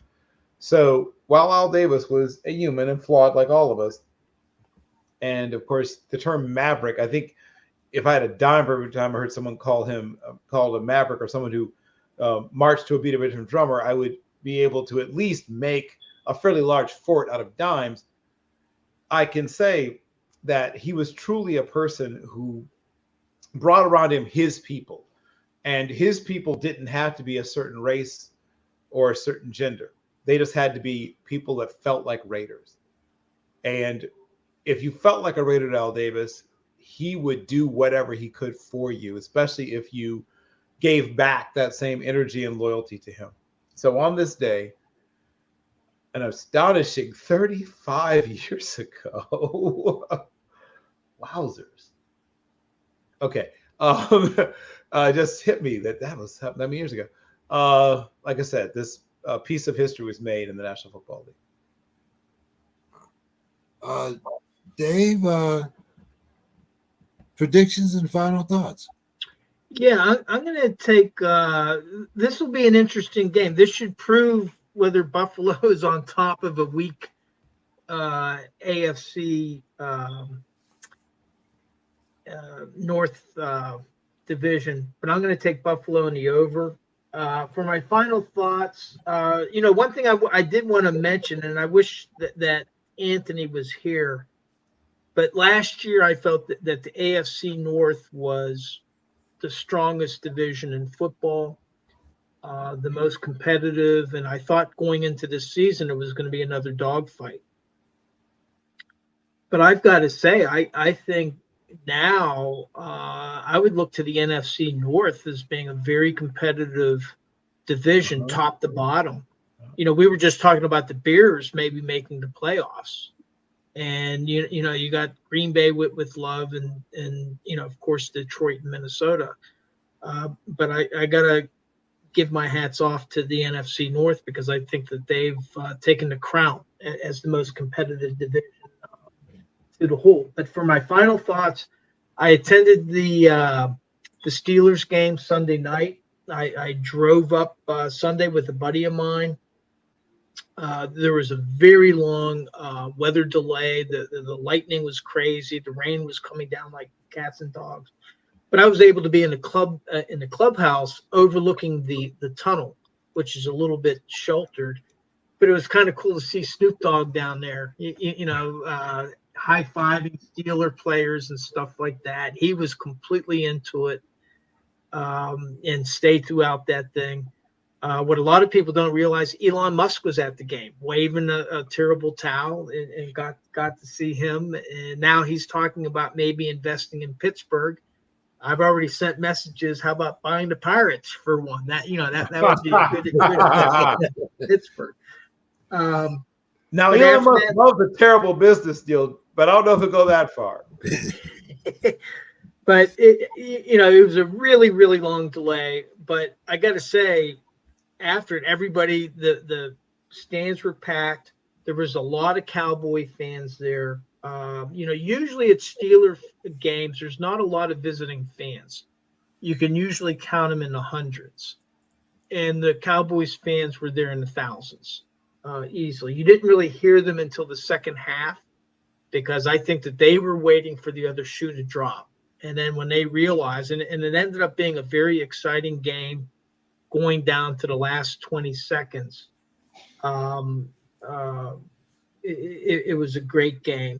But, usually when you're departing a game after a tough loss, I've been in other stadiums where when the visiting team wins, there's a lot of gloating and yelling. There's fist fights. There's beer cans being thrown around. And I didn't see any of that. I mean, it was very peaceful. People were talking. There was some congratulations going to the Cowboys fans. There was some woofing, but not very much. And nothing that was approached, where it seemed like it was going to be a fight breaking out. Now, I'm sure with 65,000 people, maybe somewhere something like that happened. But usually the Pittsburgh police at Steelers games are very quick to respond, and they quell those very quickly. But I want to say it was such a peaceful ambiance, even though the Steelers lost, that I was very proud to be from Pittsburgh originally. It made me feel proud of the city because and I'm sure that we've all seen videos from other stadiums where, some ugliness breaks out, between fans. And usually it's Steelers fans, it's between Steelers fans because they're not used to having a lot of visiting fans come to the games. But anyway, that's my final words. It's always nice to I would have preferred to win, of course, but I really appreciate the ambiance after the game. That was a nice feeling. Dave, there was something that I'm not quite sure of, and I might be wrong, but it also seems to me that the Steelers have a losing record when Snoop Dogg attends games. But you can check that out. It could be, but I tell you what, he came out to do the terrible towel twirl. Oh yeah, and actually that was done before the delay. They did the coin toss before the delay. and they took it right up to that point, and the crowd was pumped when he came out. Hey, it's nothing better than seeing Snoop Dogg with. He has usually has the throwback jersey on underneath the jacket. Yeah. So I mean, he is a true Steeler fan. Oh yeah, and he stayed through that whole delay. Hour and a half. I saw him, and he a lot of people would have just left, and they showed him. They showed him on TV. Talking to the announcers, and they showed his interaction, like you say, waving the towel, the whole 9 yards. And I think with Snoop Dogg, just real quick, I mean, he's somebody that's number one, he's had his league, but he's embraced all sports, and like when he was at the Olympics. I think that he's done a lot of good things along those ways, and so I'm very happy that he's a Steelers fan, and I'll have to find out what his record is whenever he attends a game. I really don't know. Yeah, I think it was. I'm not sure, but I think it's 2-3. But I might be wrong. All right. Well, I'm heading to Las Vegas Friday, so I'm hoping that Pittsburgh can turn it around there. Oh, okay. You're going. Oh, Dave, you will be amazed. Have you been to the stadium before? No. I was there when it was being built, but I've never been inside the stadium. Now I'm not 100% sure I'm going to the game yet. I'm waiting to hear from a friend. I'm going to be in Las Vegas, and my one friend, he'll let me know, because he has the tickets. So you take the monorail right over to the station. It's a good experience. I've never been to a game, but usually I go down there to go to the fight. But the monorail takes you right over to the stadium, and like you, I was there before it was built, and kind of watched it being built. I'd like to be able to get to a game down there. Maybe next year or so, you give me a little notice, Dave. Maybe we'll get down there at the same time. Oh, that'd be great. All right, guys. Hey, by the way, did you give your last pick? Oh, did I give my pick? I thought I did, but I'm taking Buffalo and the over. All right. And I'll make sure not to shred the paper this time. Hey, like you said, a good thing you can go back and listen to the broadcast and get all your picks or anything else you wanted. So we're all good. So, hey, guys, thank you so much. And I look forward to talking to everybody again next week. All right. Yep. Take care. All right, guys, have a good one. To all of our audience and everybody listening, I hope we can get Demetrius and the guys back soon. I know it'll be, I think, another 2 weeks before we get Reggie back, but we'll know. It might be 3 with the loss of Alabama. I'm not sure. I haven't heard from him. Has anybody heard from Reggie since the Alabama loss? But anyway, usually there's something on the thread, but I haven't seen that either. So let's hope Reggie didn't do his Sanford and Sons imitation on us. Oh, Elizabeth. But all right, guys, have a good week. I'll talk to everybody next week. Have a good one. Take care. Ciao.